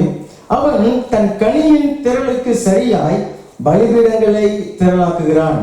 தங்கள் தேசத்தின் செழிப்புக்கு சரியாய் சிறப்பான சிலைகளை செய்கிறார்கள். இஸ்ரவேல் ஜனங்களை குறித்து தேவன் இங்கேயும் ஆதங்கமாக சொல்கிறார். இங்கே எப்படிப்பட்ட கனிகள் பாருங்க, விதைக்கப்பட்டது, மரம் நடப்பட்டது, மரம் வளர்ந்தது, கிளைகள் உண்டானது, இலைகள் உண்டானது, கனிகளும் உண்டானது. இந்த மரம் எப்படிப்பட்ட மரம்? கனிகள் அங்கே உண்டானது, நல்ல கனிகள், சாப்பிடக்கூடிய கனிகள் அங்கே உண்டானது. ஆனால் அவர்கள் பலனற்று போனார்கள். ஏன்? அந்த தோட்டக்காரனுக்கு பலனற்று போனவர்கள். விதைத்தானே, மரம் நட்டானே, அவனுக்கு அது பலனற்று போனதாக கர்த்தர் சொல்கிறார். ஏன்னு சொல்லி சொன்னால் அதுல காய்த்த கனிகள் தனக்குத்தான் மாத்திரம் அவன் பயன்படுத்தி கொண்டவனாக அவன் இருக்கிறான். தனக்கு தானாக மாத்திரம் பிரயோஜனமாய் இருக்கக்கூடிய ஒரு வாழ்க்கை, தன்னலமான ஒரு சுயநலமான ஒரு வாழ்க்கை. இந்த இஸ்ரவேல் ஜனங்களை தேவன் எகிப்திலிருந்து அவர்களை மீட்டு கொண்டு வந்து நாம் வாசித்த இந்த ஏசாயாவில் சொல்றாங்க இல்லையா, ஒரு மேட்டில நல்ல உயர்குல திராட்சை செடியாக அவர்களை நட்டார். இஸ்ரவேல் தேசத்திலே அவர்களை அவர் நட்டார். அவர்கள் வளர்ந்தார்கள், பழுகி பெருகினார்கள். அவருடைய அரசியல் அமைப்புகள் எல்லாம் நல்ல உறுதியாக ஆனது. சுற்றி இருக்கிற தேசங்கள் எல்லாம் ஜெயத்தை பெற்றார்கள், வெற்றியை பெற்றார்கள், அநேக காரியங்களை செய்தார்கள். ஆனால் விரைவில் தேவன் தான் அதெல்லாம் அவர்களால் செய்கிறார். பாதுகாப்பு கொடுக்கிறார், வெற்றியை கொடுக்கிறார், எல்லாம் செய்து கொண்டு வருகிறார். கர்த்தர் காத்து இருக்கிறார். இந்த ஜனங்கள் கனிகள் கொடுக்கும் அப்படின்னு சொல்லி பார்த்தா கனி உண்டான, கனியும் அங்கே உண்டானது. கனி என்கிறது அந்த வெற்றி, இந்த பாதுகாப்பு, அவர்களுக்கு உண்டான சமாதானம், தேசத்துல பொருளாதாரம் பெருகினது, எல்லாமே உண்டானது. ஆனால் கர்த்தர் அந்த கனி பறிக்க வரும்பொழுது அந்த கனியை கர்த்தருக்கென்று அதை கொடுக்காமல் அவர்கள் தங்களுக்கு தாங்களே தனக்குத்தானே செலவழித்துக் கொள்ளக்கூடிய ஒரு ஜனங்களாக இருந்தார்கள். அந்த இஸ்ரவேல் ஜனங்கள் சுற்றி இருக்கக்கூடிய தேசங்களோடு அவங்க அந்த ஒப்புரவு வைத்துக் கொண்டு, அந்த ராஜாக்களுடைய உதவி நமக்கு வேணும், அவருடைய சாவகாசம் வேணும், அவருடைய பாதுகாப்பு நமக்கு வேணும்னு சொல்லி இவங்க இங்கிருந்து வெகுமதிகளை, காணிக்கைகளை அப்படியெல்லாம் கொடுத்து அவர்களுக்கு கப்பம் கட்டுகிறவர்களாகலாம் ஆனாங்க. அது ஒரு பக்கம் இருக்க, அந்த வசனம் சொல்லுகிறது, அவன் தன் கனியின் திரளுக்கு சரியாய் பலிபீடங்களை திரளாக்குகிறான், தங்கள் தேசத்தின் செழிப்புக்கு சரியாய் சிறப்பான சிலைகளை அவர்கள் செய்கிறார்கள். கனி உண்டானதுக்கான அந்த மகிமை தேவனுக்கு செலுத்தாமல் அவர்கள் தங்களுக்கு பலிபீடங்களை கட்டி கொண்டார்கள், விக்கிரகங்களுக்கு பலிபீடங்களை கட்டி கொண்டார்களாம். அது மாத்திரமல்ல, இப்ப தெரியல ஒரு 1000 கிடைச்சதுன்னு சொன்னா பிளாஸ்டிக்ல ஒரு விக்கிரகம், 2000 கிடைச்சாக்கா வெள்ளியில ஒரு விக்கிரகம் அப்படின்னு சொல்லி 3000 கிடைச்சா பொன்னினாலே விக்கிரகம் அப்படின்னு சொல்லி சிலைகளை செய்து கொண்டு, இதுதான் எங்களை வழிநடத்தினது, இதுதான் எங்களை ஆசீர்வதித்தது, இதுதான் எங்கள் கண்களை துடைத்தது என்று சொல்லி தேவனுக்கு சேர வேண்டிய அந்த மகிமையை எடுத்து இவர்கள் விக்கிரகங்களுக்கும் அவர்கள் செலுத்தி அதன் மூலியமாய் தங்களுக்கு தாங்களே அவர்கள் பலன் தருகிறவர்களாக ஆகிவிட்டார்கள். நம்ம ரட்சிப்பின் வாழ்க்கையில, கிறிஸ்தவ வாழ்க்கையில பாருங்க, ஒரு தேவனுடைய பிள்ளைகளுடைய வாழ்க்கையில் இப்படி ஆகிட முடியும். ஒரு தனக்குத்தானே பலன் கொடுக்கக்கூடிய ஒரு கனி நிறைந்த திராட்சை செடியாக தேவனுடைய ஆலயத்துல நம்ம வருகிறோம், அவரை தேடி நம்ம வருகிறோம். அப்படி வரும்பொழுது நம்முடைய ஜெபங்களை தேவன் கேட்கிறார். ஆமென். அவர் ஜெபங்களை கேட்டு நமக்கு அற்புதங்களை செய்கிற ஒரு தேவன். அல்லேலூயா. நம்முடைய வாழ்க்கையை அவர் மாற்றுகிற ஒரு கர்த்தர். நம்முடைய வசனத்தினால மனம் திரும்புதல்களை அங்கு அவர் உண்டு பண்ணுகிறார். அல்லேலூயா. நம்முடைய நாவிலிருந்து துதி பலிகளை ஏறெடுக்க செய்கிறார். சுபாவங்களை கூட தேவன் நம்முடைய வாழ்க்கையில அவர் மகிமையின் மேல் மகிமையாக நம்மை மாற்றுகிறார். ஆனால் இதுல எப்படி தனக்குத்தானே கனி கொடுக்கிற ஒரு வாழ்க்கை, நம்ம துதிக்கும் பொழுது கூட ஒரு எச்சரிக்கையோடு நம்ம இருக்கணும். என்ன என்று சொல்லி, அந்த துதிக்கிறதுனால நான் எதற்காக துதிக்கிறேன்? தேவனுக்கு மகிமையாக நான் துதிக்கிறேன். அது எந்த விதத்திலையும் நான் எவ்வளவு அழகா துதிக்கிறேன் பார் அப்படின்ற ஒரு எண்ணம் கூட என்னுடைய இருதயத்துல வந்து விடக்கூடாது. நான் ஜெபிக்கும் பொழுது கூட பாரு எல்லாரும் நம்ம பார்க்கிறாங்க அப்படின்ற ஒரு எண்ணத்துல கூட நாம செய்து விடக்கூடாது. எனக்கு மகிமையாக நான் செய்து விடக்கூடாது. ஒரு தேவனுடைய வார்த்தையை சொல்லி ஆத்துமாக்களை அழைத்து கொண்டு வருகிறோம். அழைத்து கொண்டு மாத்திரத்துல பாரு நான் அழைத்து கொண்டு வந்துட்டேன் அப்படின்னு சொல்லி நம்ம பெருமைப்பட்டு விடக்கூடாது. அதனுடைய மகிமை எனக்கு வந்து விடக்கூடாது. ஆண்டவரே, அப்பிரயோஜனமான ஊழியக்காரர்கள், நீ சொன்னதை மாத்திரம் நாங்கள் செய்தோம், உமக்கே மகிமை உண்டாகுவதாக. அல்லேலூயா. எது செய்தாலும் தேவனே உமக்கு மகிமை உண்டாவதாக. ஒரு நோயிலிருந்து விடுதலையை கொடுக்கிறார். தேவனுடைய பிள்ளைங்க வசனத்தை விசுவாசித்து ஜெபம் பண்ணி அறிக்கை செய்து ஒரு நோயிலிருந்து கர்த்தர் விடுதலை கொடுக்கிறார். அப்ப அது மூலியமா தேவனுக்கு என்ன பிரயோஜனம் உண்டானது நம்ம யோசித்து பார்த்திருக்கிறோமா? அதான் பிரதர், நான் முன்னாடி சாட்சி சொல்லிட்டேனே இல்லையா, நான் சாட்சி சொல்லிட்டு வெளியே அந்த சாட்சி சொல்றேன் பாருங்க, அது கிடையாது தேவனை மகிமைப்படுத்துவது. இப்ப நான் ஒரு ஆரோக்கியத்தை பெற்றுக்கொண்டேன், வியாதியா இருந்தேன், இப்ப ஆரோக்கியத்தை பெற்றுக்கொண்டேன். அந்த ஆரோக்கியத்தை நான் பயன்படுத்தி தேவனுக்கு நான் என்ன செய்கிறேன்? சாட்சி சொல்லணும் தான். ஆனால் அந்த ஆரோக்கியத்தை எனக்கு கொடுத்திருக்கிற அந்த சரீர பலத்தை நான் தேவனுக்கு நான் எதில பயன்படுத்துகிறேன். அதே போலதான் ஒவ்வொரு காரியங்களும் பாருங்க, ஒரு குடும்பத்துல சமாதானத்துக்காக நம்ம ஜெபிப்போம், சமாதானத்தை தேவன் கொடுக்கிறார். சமாதானத்தை தேவன் கொடுக்க மாத்திரத்துல குடும்பமா கிளம்பி நம்ம அங்கேயும் இங்கேயும் போய் இருக்கிறதா? இல்ல. எதுக்காக தேவன் அந்த சமாதானத்தை கொடுக்கிறார்? அவருடைய ஆலயத்துல அவருடைய மகிமைக்காக நடப்பட்ட கிளைகளாக நீங்கள் அவருக்கு மகிமையாக ஜனங்கள் கண்களுக்கு முன்பாக நீங்கள் வாழ வேண்டும். அல்லேலூயா, அல்லேலூயா. ஏசாயா 41 நீங்க திருப்ப வேண்டாம், 20வது வசனத்துல நம்ம சென்ற முறை நம்ம வாசித்து இருக்கிறோம். அதாவது வனாந்தரமா இருந்த அந்த இடத்துல கர்த்தர் 7 விதமான மரங்களை உண்டு பண்ணி தோட்டத்தை உண்டாக்கினார் அப்படின்னு சொல்லி. அப்ப அந்த தோட்டத்தை பார்க்கக்கூடியவர்கள் கர்த்தருடைய கரம் அதை செய்தது என்றும் இஸ்ரவேலின் பரிசுத்தர் அவர்களை படைத்தார் என்று சொல்லியும் யாவரும் கண்டு உணர்ந்து சிந்தித்து அறிந்து கொள்வார்கள். எதற்காக கர்த்தர் அந்த தோட்டத்தை உருவாக்குறாரு பாருங்க. கர்த்தர் தாமா இந்த குடும்பத்தை ஆசீர்வதித்தார், கர்த்தர் தாமா இந்த குடும்பத்துல ஒரு சமாதானத்தை உண்டு பண்ணார் அப்படின்னு சொல்லி அநேகர் கண்டு அவர்கள் உணர்வார்கள். சிந்திப்பார்கள், சிந்தித்து அறிந்து கொள்வார்கள். எதை அறிந்து கொள்வார்கள்? அவர்கள் ஆராதிக்கிற அந்த தேவன் எவ்வளவு நல்லவர். அல்லேலூயா. அவர்கள் ஆராதிக்கிற கர்த்தர் எவ்வளவு வல்லமை உள்ளவர், அவர்கள் ஆராதிக்கிற தேவன் எவ்வளவு பெரியவர். இல்ல பதில் நான் தான் சாட்சி சொல்லிட்டேன், இல்ல அது சாட்சி கிடையாது. மாறாக சாட்சியாகவே நான் ஒரு தோட்டமாகவே அநேகர் கண்டு உணர்ந்து சிந்தித்து அறிந்து கொள்ளத்தக்கதாக நான் அவருடைய ஆலயத்தில மகிமையின் கிளையாக நான் நடப்பட வேண்டும். ஆமென். அல்லேலூயா. வீட்டுக்காக, வேலைக்காக, பேப்பருக்காக, திருமணத்திற்காக இதையெல்லாம் நம்ம ஜெபிக்கிறோம், ஜெபித்து பெற்றுக்கொள்கிறோம். பெற்றுக்கொண்ட பிறகு அந்த பெற்றுக்கொண்ட அந்த கனி உண்டாகி விட்டது இல்லையா? ஒரு வேலை என்கிறது ஒரு கனி, ஒரு பொருளாதார ஆசீர்வாதம் என்கிறது ஒரு கனி, ஒரு வீடு கிடைச்சது அது ஒரு ஆசீர்வாதம். நீங்க ஜெபித்து பெற்றுக்கொண்டீங்க, தேவன் கொடுத்தார், அது ஒரு கனி. இப்போ அந்த கனியை தேடி கர்த்தர் வருகிறார், அவருக்கு அது பிரயோஜனமா இருக்கிறதா? ஒருத்தர் சொல்றாரு, பிரதர் நான் ஜெபித்து ஒரு வேலையை பெற்றுக்கொண்டேன், ஆண்டவர் எங்க வேலை கொடுத்திருக்கார் பிரதர்? தூரமா கொடுத்திருக்கிறார் பிரதர், நான் உங்களுக்கு அப்பாயின்மெண்ட் கொடுக்கிறேன். எதுக்கு அப்பாயின்மெண்ட் கொடுக்கிறாரா? இப்போ சபைக்கு வர்றதுக்கு நான் உங்களுக்கு ராந்தேவு கொடுக்கிறேன். என்னுடைய பிளானிங் எல்லாம் பார்த்து நான் எந்த நாட்சிக்குமா வருவேன்னு சொல்லிட்டு உங்களுக்கு நான் ராந்தேவு கொடுக்கிறேன். யாருக்கு ராந்தேவு கொடுக்கிறாரா? இவருடைய வாழ்க்கையில விசுவாசத்தை விதைத்து இவருக்கு வேலையை கர்த்தர் உண்டு பண்ணி வேலையை கிடைக்க பண்ண அந்த கர்த்தருக்கு வேலை கிடைத்ததுக்கு பிறகு இப்ப இவர் என்ன பண்றாரு? இவர் அப்பாயின்மெண்ட் கொடுக்க போகிறாராம் கர்த்தருக்கு. பாருங்க, கனி தனக்குத்தானே கனி கொடுக்கக்கூடிய அந்த ஜனங்கள், தனக்கு தான் மாத்திரம் கனி கொடுக்கக்கூடிய ஜனங்கள். லூக்கா 12வது அதிகாரத்துல நம்ம அடிக்கடி வாசிக்கக்கூடிய ஒரு வசனம், அந்த ஐஸ்வர்யவான் ஒருவன் தன்னுடைய நிலங்கள் எல்லாம் நல்லா விளைஞ்சது பாருங்க. அவன் என்ன பண்ணிருந்தான்? அவன் நல்லா புசித்து குடித்து அவன் என்ன சொல்றான்? என் ஆத்துமாவே நீ பயப்படாத, உனக்கு பல வருஷத்துக்காக உனக்கு சொத்துக்கெல்லாம் சேர்த்து வைக்கப்பட்டிருக்கிறது, ஆகியெல்லாம் நீ இளைப்பாரி நல்ல சந்தோஷமா புசித்து குடித்து நல்ல திருப்தி ஆயிரு அப்படின்னு சொல்லிட்டு அவன் தனக்குத்தானே அவன் சொல்லிக் கொள்ளுகிறான். அப்ப அன்று இரவு தேவன் அவனிடத்துல வந்து பேசுகிறார். தேவனோ அவனை நோக்கி, மதிகேடனே, முட்டாளே, உன் ஆத்துமாவை உன்னிடத்திலிருந்து இந்த ராத்திரியில எடுத்துக்கொள்ளப்படும், இந்த ராத்திரியில எடுத்துக்கொள்ளப்படும், அப்பொழுது நீ சேகரித்தவைகள் யாருடையதாக ஆகும்?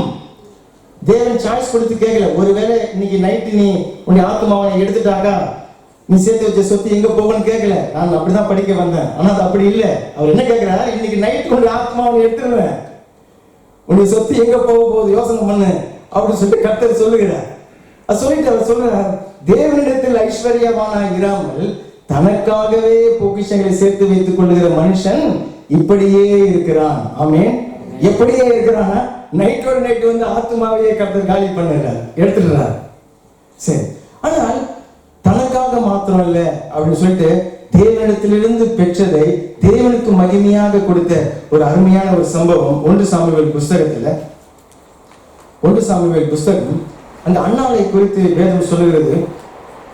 அன்னாள் மலடியா இருந்து அதனால பல வேதனைகள் பட்டு தேவனிடத்திலிருந்து ஜெபித்து கண்ணீர் விட்டு அழுது, பாருங்க நம்ம கூட அநேக ஆசீர்வாதங்களை தேவனிடத்துல வரும்பொழுது கண்ணீர் விட்டு அழுது உபவாசம் இருந்து அதை நாம் பெற்றுக்கொள்கிறோம். அப்ப இந்த அண்ணாலும் அப்படித்தான் செய்தால் பிள்ளையும் பிறந்து விட்டது. தேவன் ஆசீர்வதித்தார், பிள்ளை பிறந்து விட்டது. 27வது வசனத்துல பிள்ளையெல்லாம் பிறந்த பிறகு அவர் சொல்லுகிறாள், இந்த பிள்ளைக்காக நான் விண்ணப்பம் பண்ணினேன். எந்த பிள்ளைக்காக? இப்ப பிறந்திருக்கிற பிள்ளை. 1 சாமுவேல் 1வது அதிகாரம் 27வது வசனம். Samuel promis chapitre verset. இந்த பிள்ளைக்காக விண்ணப்பம் பண்ணினேன், நான் கர்த்தரிடத்தில் கேட்ட என் விண்ணப்பத்தின் படி எனக்கு கட்டளையிட்டார். கற்பத்தின் கனி அங்கே உண்டாகி விட்டது, பிள்ளையும் பிறந்து விட்டது.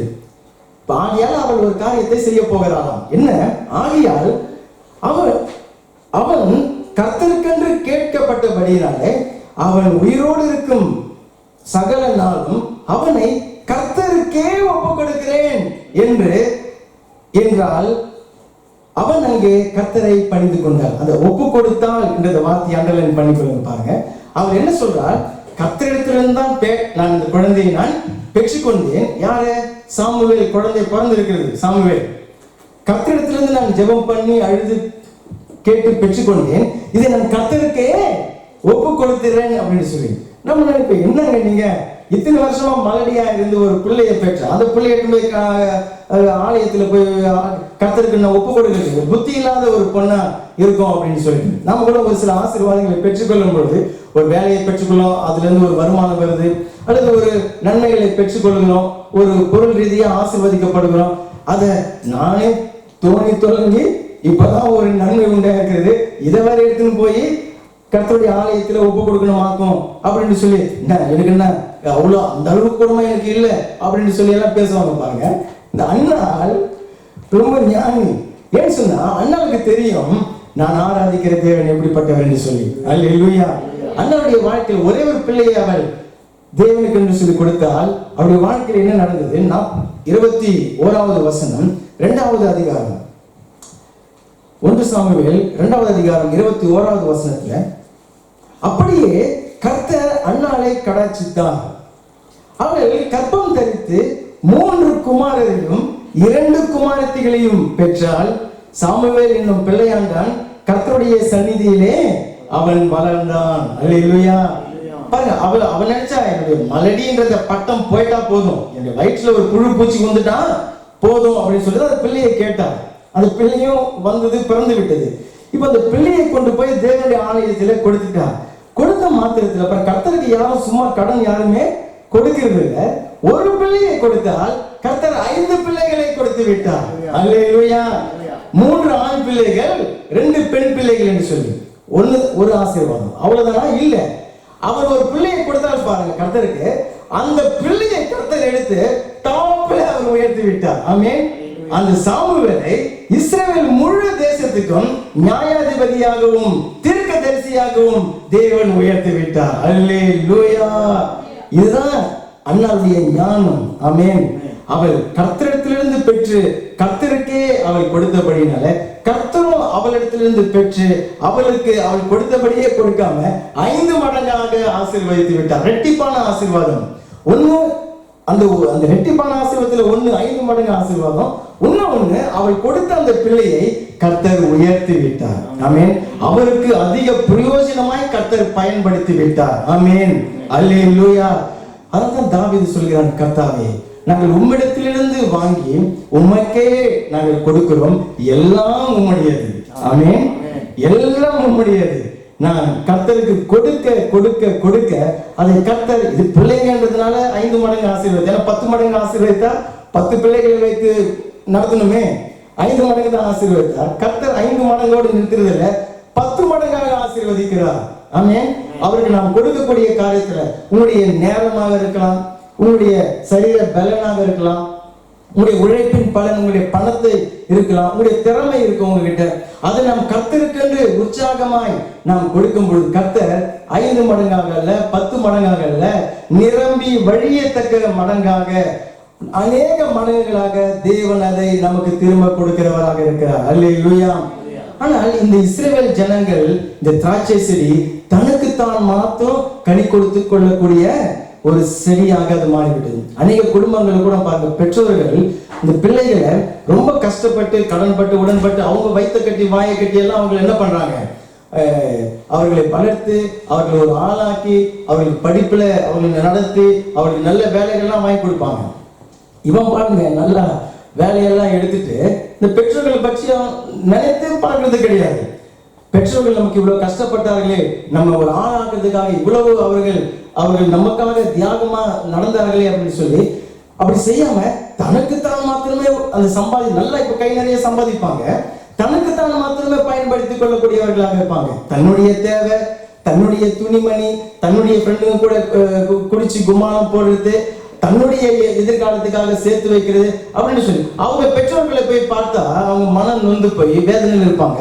இன்னும் ஒரு சிலர் பார்த்தீங்கன்னாக்கா இவனுக்காக அவங்க கடன் வாங்கி அவங்க இன்னும் கடன்லயே ஏழ்மையிலே இருப்பாங்க. இவன் நல்லா புகையா இழுத்து விட்டு கொண்டு குடித்து கொண்டு இவன் வாழ்ந்து கொண்டு இருக்கிற ஒரு வாழ்க்கையில ஊதாரித்தனமாக வாழ்ந்து கொண்டு இருப்பான்.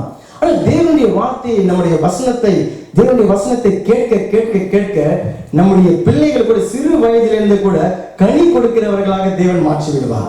அல்லேலூயா. பிள்ளைகள் தேவனுடைய சத்தத்தின் கீழே கொண்டு வரணும் பாருங்க, தேவனுடைய வார்த்தையின் கீழே கொண்டு வரணும். கொண்டு வரும்பொழுது அந்த பிள்ளைகள் கனி கொடுக்கிறவர்களாக ஆகுவார்கள். தேவனுக்கும் கொடுப்பாங்க, தன்னுடைய பெற்றோர்களுக்கும் கனி கொடுக்கிற பிள்ளைகளாக தேவனுடைய வார்த்தை அவர்களை உருமாற்றும். அல்லேலூயா. அப்படியே நம்ம ஆவிக்குரிய அந்த காரியத்துல கனி கொடுக்கிறவர்களாக, தேவனுக்கென்று கொடுக்கிறவர்களாக இருக்க வேண்டும். இந்த திராட்சை செடியை போல தனக்குத்தான் மாத்திரம் கனி கொடுத்து கொண்ட செடியாக ஒரு காலமும் தேவன் அதை விரும்புவது இல்லை. சரி, மூன்றாவதாக எப்படிப்பட்ட ஒரு கனி கொடுக்கிற ஒரு வாழ்க்கை கிறிஸ்தவர்கள் மத்தியில, ரட்சிக்கப்பட்டு சபைக்கு போகக்கூடிய ஒரு ஜனங்கள், பாரம்பரிய கிறிஸ்தவர்கள் அப்படின்னு சொல்லி நம்ம சுலபமா நம்ம குறை சொல்லுவோம். இல்ல, ரட்சிக்கப்பட்டு சபைக்கு போகக்கூடிய அந்த பிள்ளைகளுடைய வாழ்க்கையில கூட வேதம் சொல்லுகிறது, கர்த்தர் சொல்கிற, நம்ம வாசித்த அந்த வேத பகுதி, இன்றைக்கு தியானிக்க முடிய எடுத்த அந்த வேத பகுதி ஏசாயா 5வது அதிகாரம், அதுல ஒரு விதமான கனியை குறித்து கர்த்தர் சொல்லுகிறார்.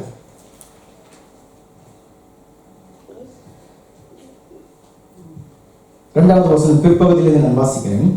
அது நல்ல திராட்சை பழங்களை கொடுக்கும் என்று காத்திருந்தேன், அதுவோ கசப்பான பழங்களை எனக்கு தந்தது.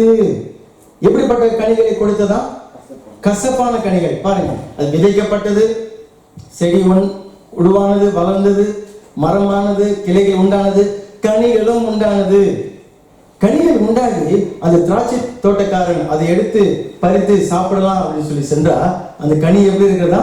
கசப்பு, வாயில வைக்க முடியல, கடிக்க முடியல. இந்த இஸ்ரவேல் ஜனங்கள் இவர்கள் குறித்து வேத வசனம் சொல்லும் பொழுது நீங்க வாசித்து பாருங்க. யாத்திராகமம் 1வது அதிகாரம் 14வது வசனம், எக்ஸோது பிரமேஷ் chapitre verset 14. அங்க இந்த ஜனங்கள் பார்வோனுக்கு அடிமைப்பட்டு இருந்தாங்க. பாருங்க, அவன் லேஸ்பட்ட ஆள் கிடையாது. பார்வோன் வேலை வேலை வேலை வேலை என்று சொல்லி புழிஞ்சி எடுத்துடுவான். வேலையை கொடுமையாக, அடிமைத்தனமாக, ஒரு கொத்தடிமையாக வைத்து அவர்களை வேலை வாங்கி அந்த ஜனங்களுடைய வாழ்க்கையே எப்படி ஆகிவிட்டதாம்? அந்த வசனம் சொல்லுகிறது, அவருடைய ஜீவன் கசப்பாகிவிட்டது. இந்த இஸ்ரவேல் ஜனங்கள் எகிப்தில் அடிமைகளா இருந்தாங்க, அவருடைய ஜீவன் கசப்பாகி விட்டதாம். நம்ம இடத்துல கூட ஒரு சில இடங்கள்ல பாருங்க, நீங்க கொஞ்சம் ஒரு நல்ல இதயம் உடையவர்களா இருப்பீங்க, நல்ல ஒரு சாத்தியான ஒரு ஆளா இருப்பீங்கன்னு சொன்னா உங்களையும் அப்படிதான் கொட்டி கொட்டி வேலையை வாங்கி புழிஞ்சு எடுத்துருவாங்க. இந்த இஸ்ரவேல் ஜனங்களும் சாதாரண ஆள் கிடையாது, இவங்க நல்லவங்கன்னு சொல்லி நான் சொல்லல. மாறாக இவர்கள் அடிமைத்தனத்துல இவருடைய ஜீவனை கசப்பாக்கி விட்டது. அதுல இருந்து தான் தேவன் இவர்களை மீட்டார். அவர்கள் மீட்கப்படுகிற அன்று இரவு பஸ்கா அனுசரிப்பெல்லாம் சொல்லிக் கொடுத்தார். ஆட்டை அடித்து ரத்தத்தை பூசி அன்று இரவு அந்த ஆட்டை அவித்து நீங்க சாப்பிடணும் அப்படின்னு சொல்லும்போது, அது கூட இந்த கசப்பான கீரையை நீங்க சாப்பிடணும் அப்படின்னு சொல்லியிருந்தார். நம்ம இந்த பாரம்பரிய கிறிஸ்தவர்கள் மத்தியில கூட அந்த பாஸ்கா உணவு சாப்பிடும்போது அகத்திக்கீரையை சாப்பிடுவோம், கசப்பு கலந்துக்கணும் அப்படிங்கிறதுக்காக சாப்பிடுவாங்க. தேவன் ஏன் அதை சொல்லியிருந்தார்? காரணம், அவர்கள் அந்த எகிப்தில அனுபவித்த அந்த கசப்பின் வாழ்க்கை, அந்த கசப்பு எவ்வளவு ஜீவனே கசப்பை போன அந்த வாழ்க்கையை அவர்கள் நினைவு கூற வேண்டும் என்பதற்காக தேவன் அதை செய்ய முடிக்க சொன்னார். அவர்களை விடுதலையாக்கினார், பணாந்தரத்திலே கொண்டு வந்தார். அங்கே தண்ணீர் தாகம் எடுத்த பொழுது மாறா என்ற ஒரு இடத்துக்கு வந்தார்கள். மாறாவில வந்த பொழுது அந்த தண்ணீரை எடுத்து வாயில வச்சதுதான் மாத்திரம் சரியான கசப்பு. மாறா என்று சொன்னாலே கசப்பு. கொஞ்சம் வாலிபனா இருக்கும்போது இந்த மெட்ராஸுக்கெல்லாம் போகும்பொழுது தண்ணி பாட்டில்லாம் ரொம்ப இருந்ததா எனக்கு தெரியல. அப்போ தண்ணி பாட்டில்லாம் இருந்ததா தெரியல. அங்கே போய் ஹோட்டலில் சாப்பிடும்பொழுது அந்த தண்ணியை எடுத்து குடிச்சா அவட தண்ணியே ஒரு பழுப்பாக தான் இருக்கும், கசக்கும் வேற. அதுவும் பாண்டிச்சேரியிலேருந்து நம்ம போகிறதுனால பாண்டிச்சேரியில் கொஞ்சம் நல்ல தண்ணியா இருக்கும். அங்கே போய் அந்த தண்ணியை வாயில வச்சாலே கசப்பு. அந்த கசப்புலாம் இங்கே சொல்லல, இந்த கசப்பு முழு கசப்பு, வாயிலே வைக்க முடியல. இப்ப தேவன் சொன்னார், அங்க ஒரு மரத்தை காண்பித்து அந்த மரத்தை வெட்டி கிளையை அந்த தண்ணீரை போட்டு மாத்திரத்தில் அந்த தண்ணீர் மதுரமாக மாறிவிட்டது. அந்த கசப்பிலிருந்து விடுதலையாக்கி வந்த அந்த ஜனங்களுக்கு தேவன் சொல்லிக் கொடுத்தார், இப்படிதான் கல்வாரி மரம் உன்னுடைய வாழ்க்கையில வரும்பொழுது, என்னுடைய வாழ்க்கையில வரும்பொழுது உங்கள் வாழ்க்கையில் இருக்கிற அந்த கசப்புகளை தேவன் மதுரமாக அவர் மாற்றுவார். விசுவாசிக்கிறவங்க அல்லேலூயா சொல்லுங்க. அல்லேலூயா. என்னுடைய வாழ்க்கையில் இருக்கிற கசப்புகள் மாறணும் அப்படின்னு சொல்லி சொன்னால் அந்த சிலுவை மரம் என்னுடைய வாழ்க்கையில வர வேண்டும். அல்லேலூயா. அந்த கசப்புகளை மதுரமாக அவர் மாற்றி விடுவார். சுவைமிக்க திராட்சை ரசத்தை போல உங்களுடைய வாழ்க்கையை சந்தோஷத்தினாலும் சமாதானத்தினாலும் தேவன் அவர் மாற்றி விடுவார். அதை அந்த இஸ்ரவேல் ஜனங்களுக்கு கற்றுக் கொடுத்தார். இதையெல்லாம் கற்றுக் கொடுத்து கொண்டு வருகிறார். கொண்டு வந்துதான் இந்த ஜனங்கள் இஸ்ரவேல் தேசத்துல திராட்சை செடியாக அவர் நடுகிறார். அந்த கசப்புன்னு சொன்னா என்ன அர்த்தம்? துக்கம். வேதத்துல கசப்புன்னு சொன்னா என்ன அர்த்தம்? துக்கம். துக்கம் நிறைந்த ஒரு வாழ்க்கை. இன்னைக்கு பாருங்க, நம்ம இயேசு கிறிஸ்துவுக்குள்ள ரட்சிக்கப்படும் பொழுது அந்த துக்கத்தை கர்த்தர் ஆனந்தமாக அவர் மாற்றி விடுகிறார். அல்லேலூயா. அந்த கசப்பை எந்த பகுதியில கசப்பு இருந்தாலும் சரி, அதை கர்த்தர் அவர் மாற்றி மதுரமாக சுவைமிக்க ஒரு வாழ்க்கையாக மாற்றி விடுகிறார். நம்ம ஒரு சிலர் இருப்பாங்க, வாழ்க்கையை வெறுத்துடுவாங்க. இந்த வாழ்க்கையில அர்த்தமே இல்லை அப்படின்னு சொல்லி ஒரு ஏனோ தானோ ஒரு வெறுப்பான ஒரு வாழ்க்கையை வாழ்ந்து கொண்டிருப்பாங்க. ஆனால் சபைக்கு வந்து வசனத்தை கேட்டு ரட்சிக்கப்படும் பொழுது அவருடைய வாழ்க்கையில ஒரு புத்துணர்ச்சி வந்துடும். இல்லை, என்னுடைய வாழ்க்கையிலும் ஒரு அர்த்தம் இருக்கிறது, நான் வாழ்வேன், ஆமென் அப்படின்னு சொல்லி அவர்கள் வாழ ஆரம்பிக்கிறார்கள். தேவனுடைய வாழ்க்கையில் இந்த கசப்பை எல்லாம் நீக்கினார். இந்த ஜனங்களுடைய வாழ்க்கையில் இந்த கசப்பை எல்லாம் நீக்கிட்டு தேவன் காத்து இருக்கிறார். இந்த கனி, இந்த செடி கனி கொடுக்கும் அப்படின்னு சொல்லி காத்து கொண்டிருக்கிறார். இவருடைய கசப்பை எல்லாம் நீக்கினார் கர்த்தர். இவைகள் கனி கொடுக்கும் அப்படின்னு சொல்லி காத்திருந்தா கனி கொடுத்தது. ஆனால் கசப்பான கனிகளை கொடுத்து விட்டது. இஸ்ரவேல் ஜனங்கள் தேவனுக்கு கசப்பான கனிகள் கொடுத்து விட்டது. அவர் இவருடைய வாழ்க்கையில கசப்பை எல்லாம் எடுத்து போட்டார், துக்கத்தை எல்லாம் எடுத்து போட்டார். ஆனால் அவருக்கு எப்படிப்பட்ட கனிகள் கொடுத்தார்கள்? அவருக்கு இருதயத்துக்கு கசப்பு உண்டாகக்கூடிய கனிகளை கொடுத்து விட்டார்கள். அவர்கள் இருதயத்துக்கு துக்கத்தை உண்டாகக்கூடிய கனிகளை கொடுத்து விட்டார்கள். அது என்ன கனி என்று சொல்லி வேத வசனம் நமக்கு சொல்லும் பொழுது எபேசியர் புஸ்தகத்தை நாம் எடுத்துக்கொள்ளலாம். எபேசியர் 4வது அதிகாரம். எபேசியர் புஸ்தகத்தில் 4வது அதிகாரம் 30 நான் வாசிக்கிறேன். அன்றியும் நீங்கள் மீட்கப்படும் நாளுக்கென்று முத்திரையாக பெற்ற தேவனுடைய பரிசுத்த ஆவியை துக்கப்படுத்தாதீர்கள், கசப்பாக்காதீர்கள். தேவனுடைய இருதயத்தை கசப்பாக ஆக்கிவிடாதீர்கள். Ephesian 4 verset 30 à 32. தேவனுக்கு கசப்பான கனிகளை நீங்கள் கொடுத்து விடாதீர்கள். உங்களுக்குள்ள தங்கி இருக்கிற பரிசுத்த ஆவியானவருக்கு கசப்பான கனிகளை கொடுத்து விடாமல் இருங்கள். அவருடைய இருதயத்தை துக்கப்படுத்தக்கூடிய கனிகளை கொடுத்து விடாமல் இருங்கள் அப்படின்னு சொல்லி கர்த்தர் சொல்கிறார். தொடர்ச்சி அந்த வசனத்துல என்ன அந்த கசப்பாம்? 31வது வசனம், சகல விதமான கசப்பும் கோபமும் மூர்க்கமும் கூக்குரலும் தூஷணமும் மற்ற எந்த துர்குணமும் உங்களை விட்டு நீங்க கடவுது. அல்லேலூயா, அல்லேலூயா. நான் தேவனுக்கு எப்போ நான் கசப்பான கனிகளை கொடுக்கிறேன், எப்போ எனக்குள்ள தங்கி இருக்கிற அந்த பரிசுத்த ஆவியானவரை நான் துக்கப்படுத்துகிறேன். பாருங்க, சகல விதமான கசப்புன்னு சொல்லிட்டு ஒரு சில கசப்புகளை எங்களுக்கு சொல்லுகிறார். கோபங்கள், வாயினால்தான் அநேக கசப்புகளை நாம தேவனுக்கு கசப்புகளை நாம் கொடுக்கிறோம். நம்முடைய வாயின் கனி துதியாக அது புறப்படணும் அப்படின்னு சொல்லி தேவன் அவர் எதிர்பார்த்து கொண்டிருக்கிறார். இது கசப்பு கனிகளை கொடுக்கக்கூடியதாக இது கொடுக்கிறது. என்ன கசப்பு? கோபமும் மூர்க்கமும் கூக்குரலும் தூஷணமும் மற்ற எந்த துர்குணமும் அப்படிங்கிற கனிகளை தேவனுக்கு கொடுத்து விட்டது. கர்த்தர் ஆதங்கப்பட்டு சொல்கிறார், இந்த தோட்டத்துக்கு நான் செய்யாததை இன்னும் நான் என்னத்தை செய்ய வேணும்?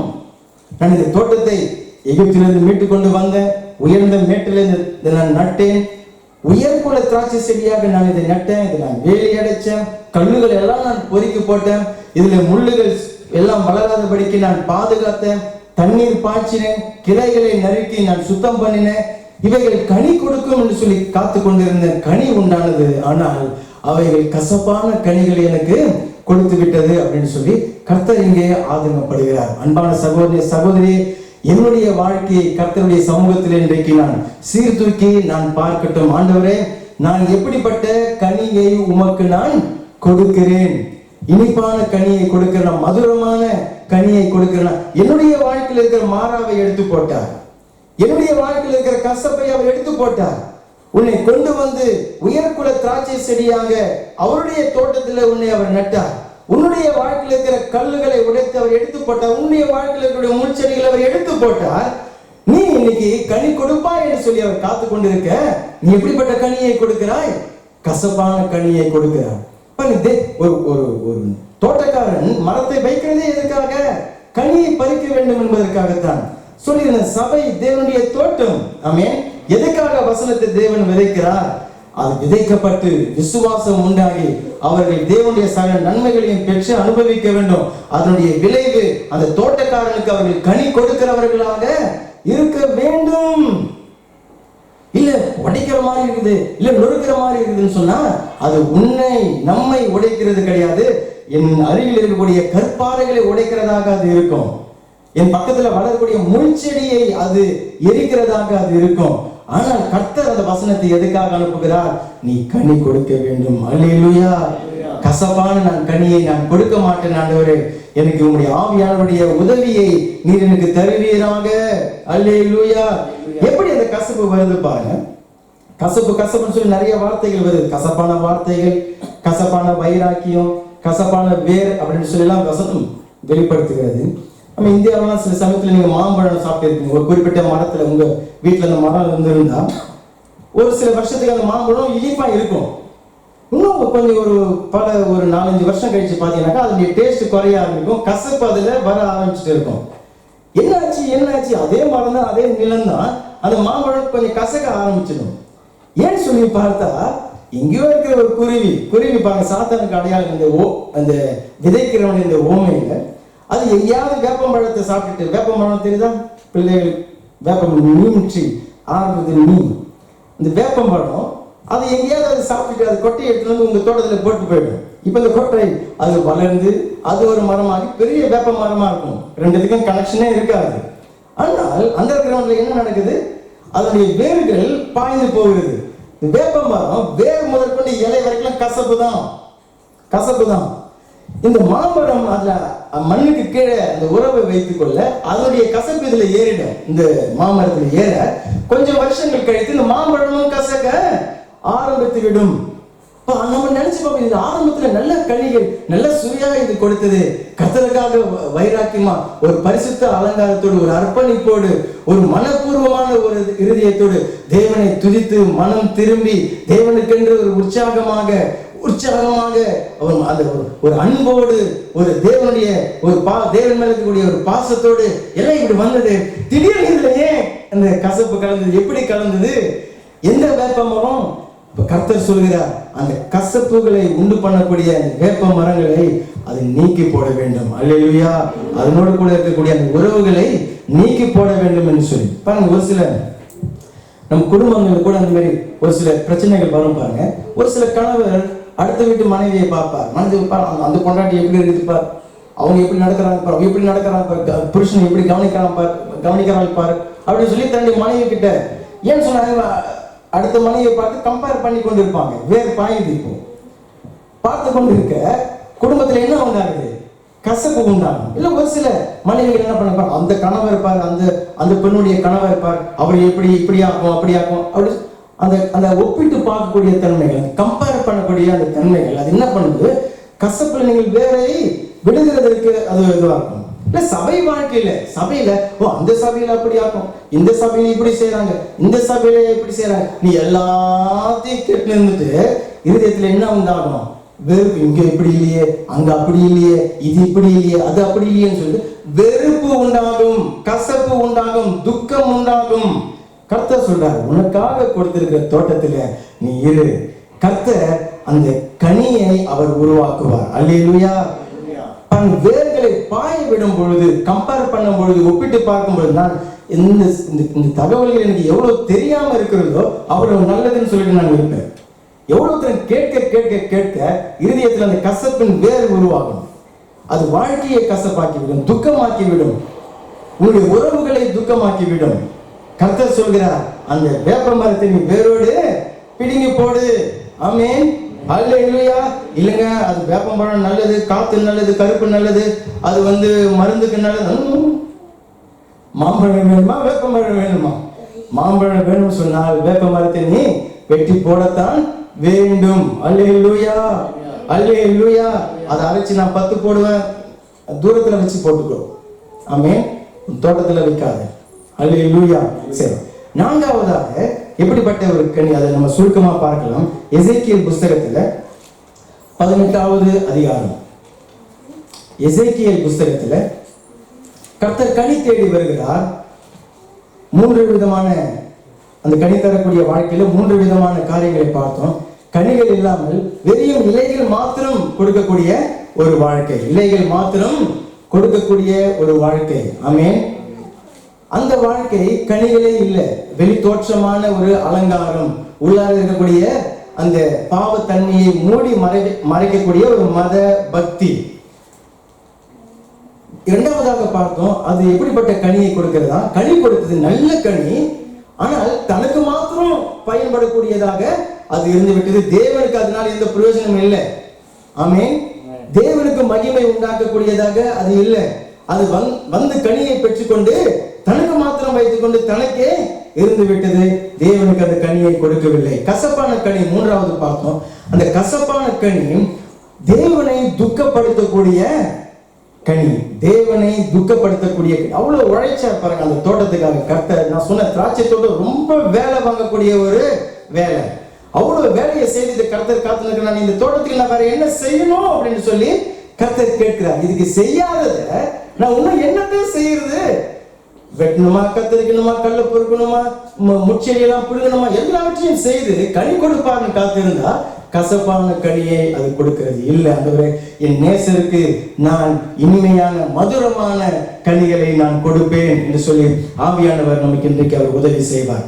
நான்காவதாக அந்த எசேக்கியேல் புத்தகத்துல 18வது அதிகாரம் 2வது வசனம். இந்த வசனத்துடைய நேரடி அர்த்தத்துக்கு நாம் செல்லல, அதுல இருக்கிற ஒரு வார்த்தையை மட்டும் நாம் எடுத்துக்கொள்ளலாம்.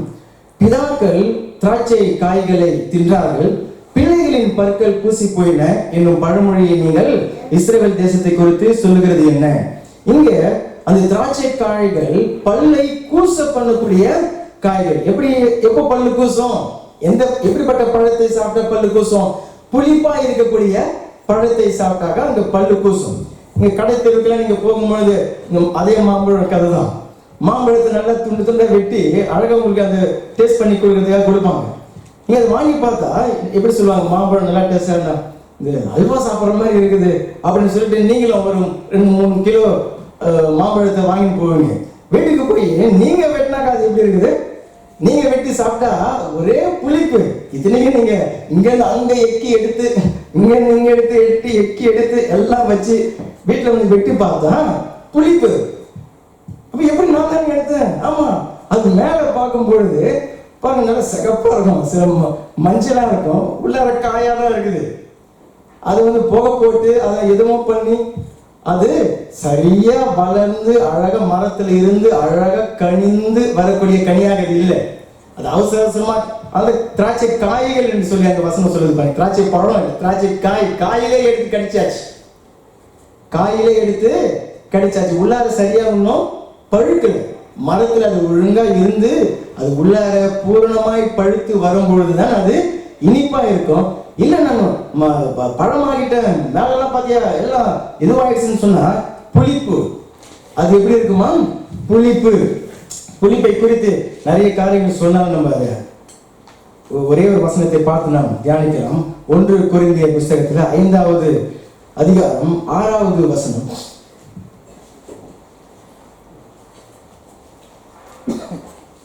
சரி, 6வது வசனத்திலிருந்து வாசிக்கிறேன். 1 Corinthiens chapitre 5 verset 6. நீங்கள் மேன்மை பாராட்டுகிறது நல்லதல்ல, கொஞ்சம் புளித்தமா பிசைந்தமா முழுவதையும் புளிப்பாக்கும் என்று அறியீர்களா? ஆகையால் நீங்கள் புளிப்பில்லாதவர்களாய் இருக்கிறபடியே புதிதாக பிசைந்த மாவாய் இருக்கும்படிக்கு பழைய புளித்த மாவை புறம்பே கழித்து போடுங்கள். ஏனெனில் நம்முடைய பஸ்காவாகிய கிறிஸ்து நமக்காக பலியிடப்பட்டிருக்கிறாரே. ஆதலால் பழைய புளித்த மாவோடு அல்ல, துர்குணம் பொல்லாப்பு என்னும் புளித்த மாவோடு அல்ல, துப்புரவு உண்மை என்னும் புளிப்பில்லாத அப்பத்தோடு பண்டிகையை ஆசரிக்க கடவும். அங்க நான் அந்த 2 வார்த்தையை மாத்திரம் எடுக்கிறேன். துப்புரவு உண்மை என்கிறது தான் புளிப்பு இல்லாத பழம். ஆமென். இப்ப புளிக்கிற பழம் சொன்னா என்ன அர்த்தம்? துப்புரவும் இல்லை, அங்க உண்மையும் இல்லை. கர்த்தராகிய இயேசு சொல்லும் பொழுது எல்லா வசனங்களும் எடுக்க நேரம் இல்லை. கர்த்தராகிய இயேசு கிறிஸ்து சொல்லும் பொழுது அந்த புளித்த மாவை குறித்து சொல்லும் பொழுது தவறான உபதேசங்கள் மனுஷர்கள் மூலியமா உங்களுக்கு வரக்கூடிய தவறான உபதேசங்கள், புளித்த மாவு, மாயமாய் நடக்கக்கூடிய உண்மை இல்லாத ஒரு மறைவான ஒரு வாழ்க்கை நடத்தக்கூடிய காரியங்கள் புளித்த மாவு. வஞ்சனையா இருக்கிறது ஒண்ணு இருக்கு பாருங்க. அந்த பழம் பார்க்கும்போது நல்லா வெளியில சகப்பா இருந்தது, மஞ்சளா இருந்தது, எல்லாம் வாங்கி பார்த்தா உள்ள பச்சையாதான் காயாதான் அது இருக்கிறது, சரியா பழுக்கல. வஞ்சனையாக வெளியில ஒரு தோற்றமா உள்ள ஒரு தோற்றமா இருக்கக்கூடிய அந்த ஒரு வாழ்க்கை. அங்க முக்கியமாக என்ன தெரிந்து கொள்ள வேண்டும், அங்க மறைவான ஒரு வாழ்க்கை அல்லது தவறான உபதேசங்களால நடத்தப்படக்கூடிய ஒரு காரியங்கள் அங்க இருக்கும்போது அங்க துப்புரவு இருக்காது, உண்மை இருக்காது, பரிசுத்தம் இருக்காது. கர்த்தர் பல சமயத்துல அப்படிப்பட்ட ஆட்களை எடுத்து போட்டுறாரு பாருங்க. அந்த புளித்த ஒரு கொஞ்சம் புளித்த மாவு எல்லா மாவையும் புளிப்பாக்கி கெடுத்து போட்டு விடாதபடிக்கு தேவனே எடுத்து போட்டு விடுகிறார். புளித்த மாவுகளை தேவனே எடுத்து போட்டு விடுகிறார். புதுசு உபதேசங்கள் அவங்க சொல்லுவாங்க. மறைவான காரியங்கள் இருக்கும், உண்மை இருக்காது, பரிசுத்தம் இருக்காது. நீங்க எங்க இப்படி மாயமா, மறைவா, வஞ்சனையா, தவறான உபதேசங்கள் அங்க எங்கெங்கெல்லாம் நீங்க பாக்குறீங்களோ அங்க பரிசுத்தம் இருக்காது. அங்க ஒரு உண்மையான ஒரு வாழ்க்கை இருக்காது. நம்ம குடும்ப வாழ்க்கையிலேயே கூட, நம்முடைய எந்த வாழ்க்கையை, சபை வாழ்க்கையா இருந்தாலும் சரி, குடும்ப வாழ்க்கையா இருந்தாலும் சரி, எங்க அந்த ஒரு மாயம் இருக்கிறதோ, ஒரு வஞ்சனை இருக்கிறதோ, எங்க அந்த ஒரு புரட்டு பேசி அந்த காரியங்கள் இருக்கிறதோ அங்க பரிசுத்தம் இருக்க முடியாது. பரிசுத்தம் இருக்க முடியாது. கணவனுக்கு மனைவியாக சரி, மனைவிக்கு கணவராக இருந்தாலும் சரி, பெற்றோருக்கு பிள்ளைகளாக இருந்தாலும் சரி, எங்க அந்த ஒளிவு மறைவு இருக்கிறதோ அங்க பரிசுத்தம் இருக்க முடியாது. அதுதான் புளிக்க செய்து விடுகிறது. என்ன செய்து விடுகிறதா?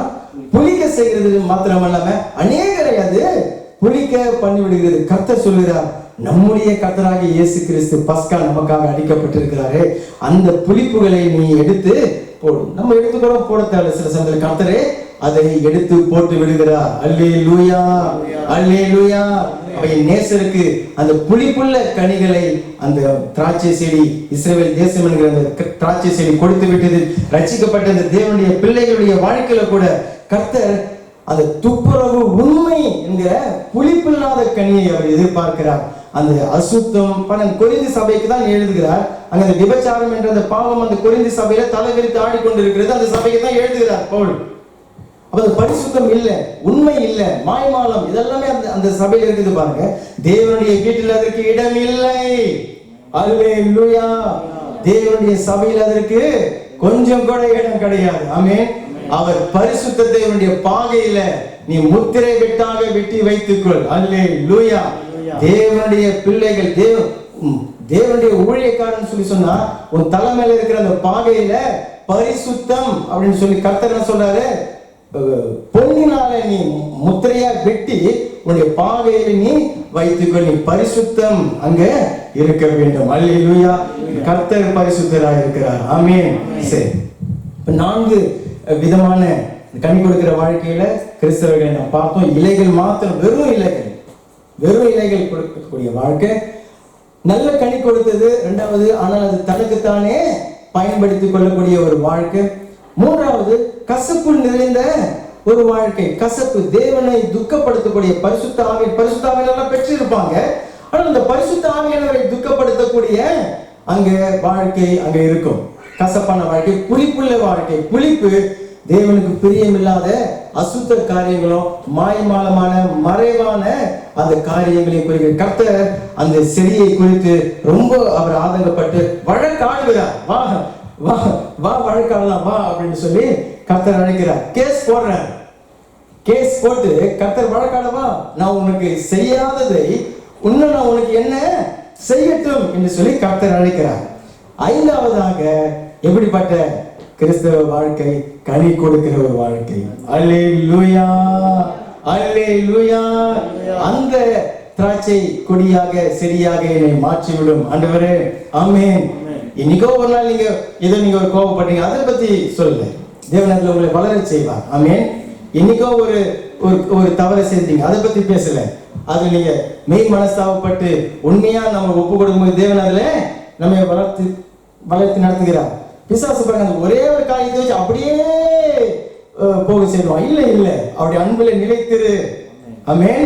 அப்படி அன்புல நிலைத்திரு, விட்டு ஓடாத. அப்படி அன்புல நிலைத்திருந்தாலே போதும். எல்லாவற்றையும் அவர் செய்து விடுவார். சரி, இந்த நல்ல திராட்சை செடி பாருங்க, அது வார்த்தையை கேட்டது, விசுவாசித்தது, அதனுடைய கனிகள் உண்டானது. என்ன கனிகள்? வியாதியா இருந்தது, சரீர ஆரோக்கியம்ங்கிற கனி உண்டானது. மனம் திரும்பிச்சு பாருங்க, மனம் திரும்புவதற்கு ஏற்ற கனியை கொடுத்தது. ஒரு சிலர் மனம் திரும்பி இருப்பாங்க, அந்த ஒரு கனி இன்னும் வரல, அந்த ரட்சிப்பு என்னும் அந்த கனி இன்னும் வரல, வரும், வந்துடும். கர்த்தர் அதை வர பண்ணுவார். ஆமென். ஆமா, அது அந்த கனி வந்தது. ஒரு வேலை இல்லாமல் இருந்தது, ஒரு வேலை கிடைத்தது. திருமணம் இல்லாமல் இருந்தது, ஒரு திருமணம் கிடைத்தது. ஒரு பேப்பர் இல்லாமல் இருந்தது, ஒரு பேப்பர் கிடைத்தது. ஒரு கையிட்டு செய்யற ஒரு தொழில வெற்றி இல்லாமல் இருந்தது, ஒரு வெற்றி வந்தது. கனிகள் கனிகள் கனிகள் கனிகள். அல்லேலூயா. அவர்கள் என்ன பண்ணார்கள்? ஆத்துமாக்களை தேடி சென்றார்கள். ஒரு ஆத்துமாவை தேவன் கொடுத்தார். கனிகள். ஆமென். உழைப்பின் பலனிலிருந்து எடுத்து தேவனுக்கு கொடுக்க வந்தார்கள். கனிகள் கனிகள். அல்லேலூயா. எங்கும் கனிகள். அல்லேலூயா. இலைகளும் இருக்கிறது, கனிகளும் இருக்கிறது. இப்போ அது என்ன பண்ணுகிறது? அந்த கனிகளை கொண்டு தேவனுக்கு பிரயோஜனமாய் அந்த கனிகளை பயன்படுத்துகிறது. ஆமென். அல்லேலூயா. ஆண்டவரே, என்னை கனி கொடுக்கிற வாழ்க்கையை வாழ செய்யுங்க, அந்த கனியை உமக்கு பிரயோஜனமாய் இருக்க செய்யுங்க. ஏதோ நான் வந்தேன், சாட்சி சொன்னேன், எல்லாம் தேவனை அப்படியாக்கும் நான் மகிமைப்படுத்திட்டேன், அவர்தான் நான் உயர்த்தினேன் அப்படின்னு இல்லை. அவருக்கு பிரயோஜனமாய் நான் வாழணும். ஆண்டவரே, உம்மை மகிமைப்படுத்தும்படிக்கு என்னுடைய கனிகள் அங்கே உண்டாகட்டும். ஆமென். நான் எனக்கு தனக்குத்தானே கொடுத்துக்கிற ஒரு வாழ்க்கை இல்ல, விசுவாசம் இல்ல. விசுவாசிப்பேன், நான் ஜெபிப்பேன், பெற்றுக்கொள்ளுகிறதை தேவனுக்கு மகிமையாக நான் செய்வேன். அந்த துப்புரவு, உண்மை அப்படிங்கிற அந்த கனிகள் எல்லாம் ஆண்டவரே எனக்குள்ள காணப்படும். என்னுடைய நேரத்தை, என்னுடைய உழைப்பின் பலனை, எனக்குள்ள இருக்கக்கூடிய திறமைகள், இருக்கக்கூடிய ஒவ்வொருவருக்கும் தேவன் திறமைகளை கொடுத்திருக்கிறார். தேவனுக்கு பிரயோஜனமாக நான் அதை பயன்படுத்துவேன். அல்லேலூயா. ஆண்டவரே, உம்மை மகிமைப்படுத்துகிற ஒரு கனியாக என்னை நீர் ஆசீர்வதிப்பீராக. ஆமென். இப்போ கர்த்தர் சொல்கிறார், அந்த 22வது அதிகாரம் வெளிப்படுத்தின விசேஷத்துல எப்படி இருக்குதா அந்த திராட்சை செடி, எப்படி இருக்கிறதா? 22வது அதிகாரம் 2வது வசனம். நகரத்து வீதியின் மத்தியிலும் நதியின் இரு கரையிலும் 12 விதமான கனிகளை தரும் ஜீவ விருட்சம் இருந்தது. அது மாதம் தோறும் தன் கனியை கொடுக்கும். அதன் விருட்சத்தின் இலைகள் ஜனங்கள் ஆரோக்கியம் அடைவதற்கு இருக்கும். அவருடைய வார்த்தைகள் பாருங்க, வெறும் வார்த்தை கிடையாது. இப்போ அந்த வார்த்தைகள் மற்றவர்களுக்கு மருந்தாகவும் பயன்படுத்துகிறது. அதே சமயத்துல இவர்களுக்குள்ளாக கனிகளை உருவாக்குகிறதுமாகவும் அது இருக்கிறது. இலைகள் காய்ந்து போகவில்லை. ஆமென். இலைகள் உதிரவில்லை. ஆமென். கனிகள் உண்டாயிருக்கிறது. அந்தந்த சீசனுக்கு ஏற்ற கனி, மாதந்தோறும் புதிய கனி, ஒவ்வொரு கனியும் வித்தியாசமான கனி. அல்லேலூயா. ஜெபித்து ஜெபித்து கனி கொடுக்கிற ஒரு வாழ்க்கை. ஆண்டவரே, புளிப்பு இல்ல, கசப்பு இல்ல, அல்லது எனக்கு மட்டும் நான் கொடுக்கிற கனி அல்ல, வெறிய இலைகள் கிடையாது. இலைகளோடு கூட கனிகள் கொடுக்கக்கூடிய ஒரு மரமாக நான் இருப்பேன். அல்லேலூயா. நாம் எழுந்து நின்று கர்த்தருக்கு நாம் நன்றி செலுத்துவோம்.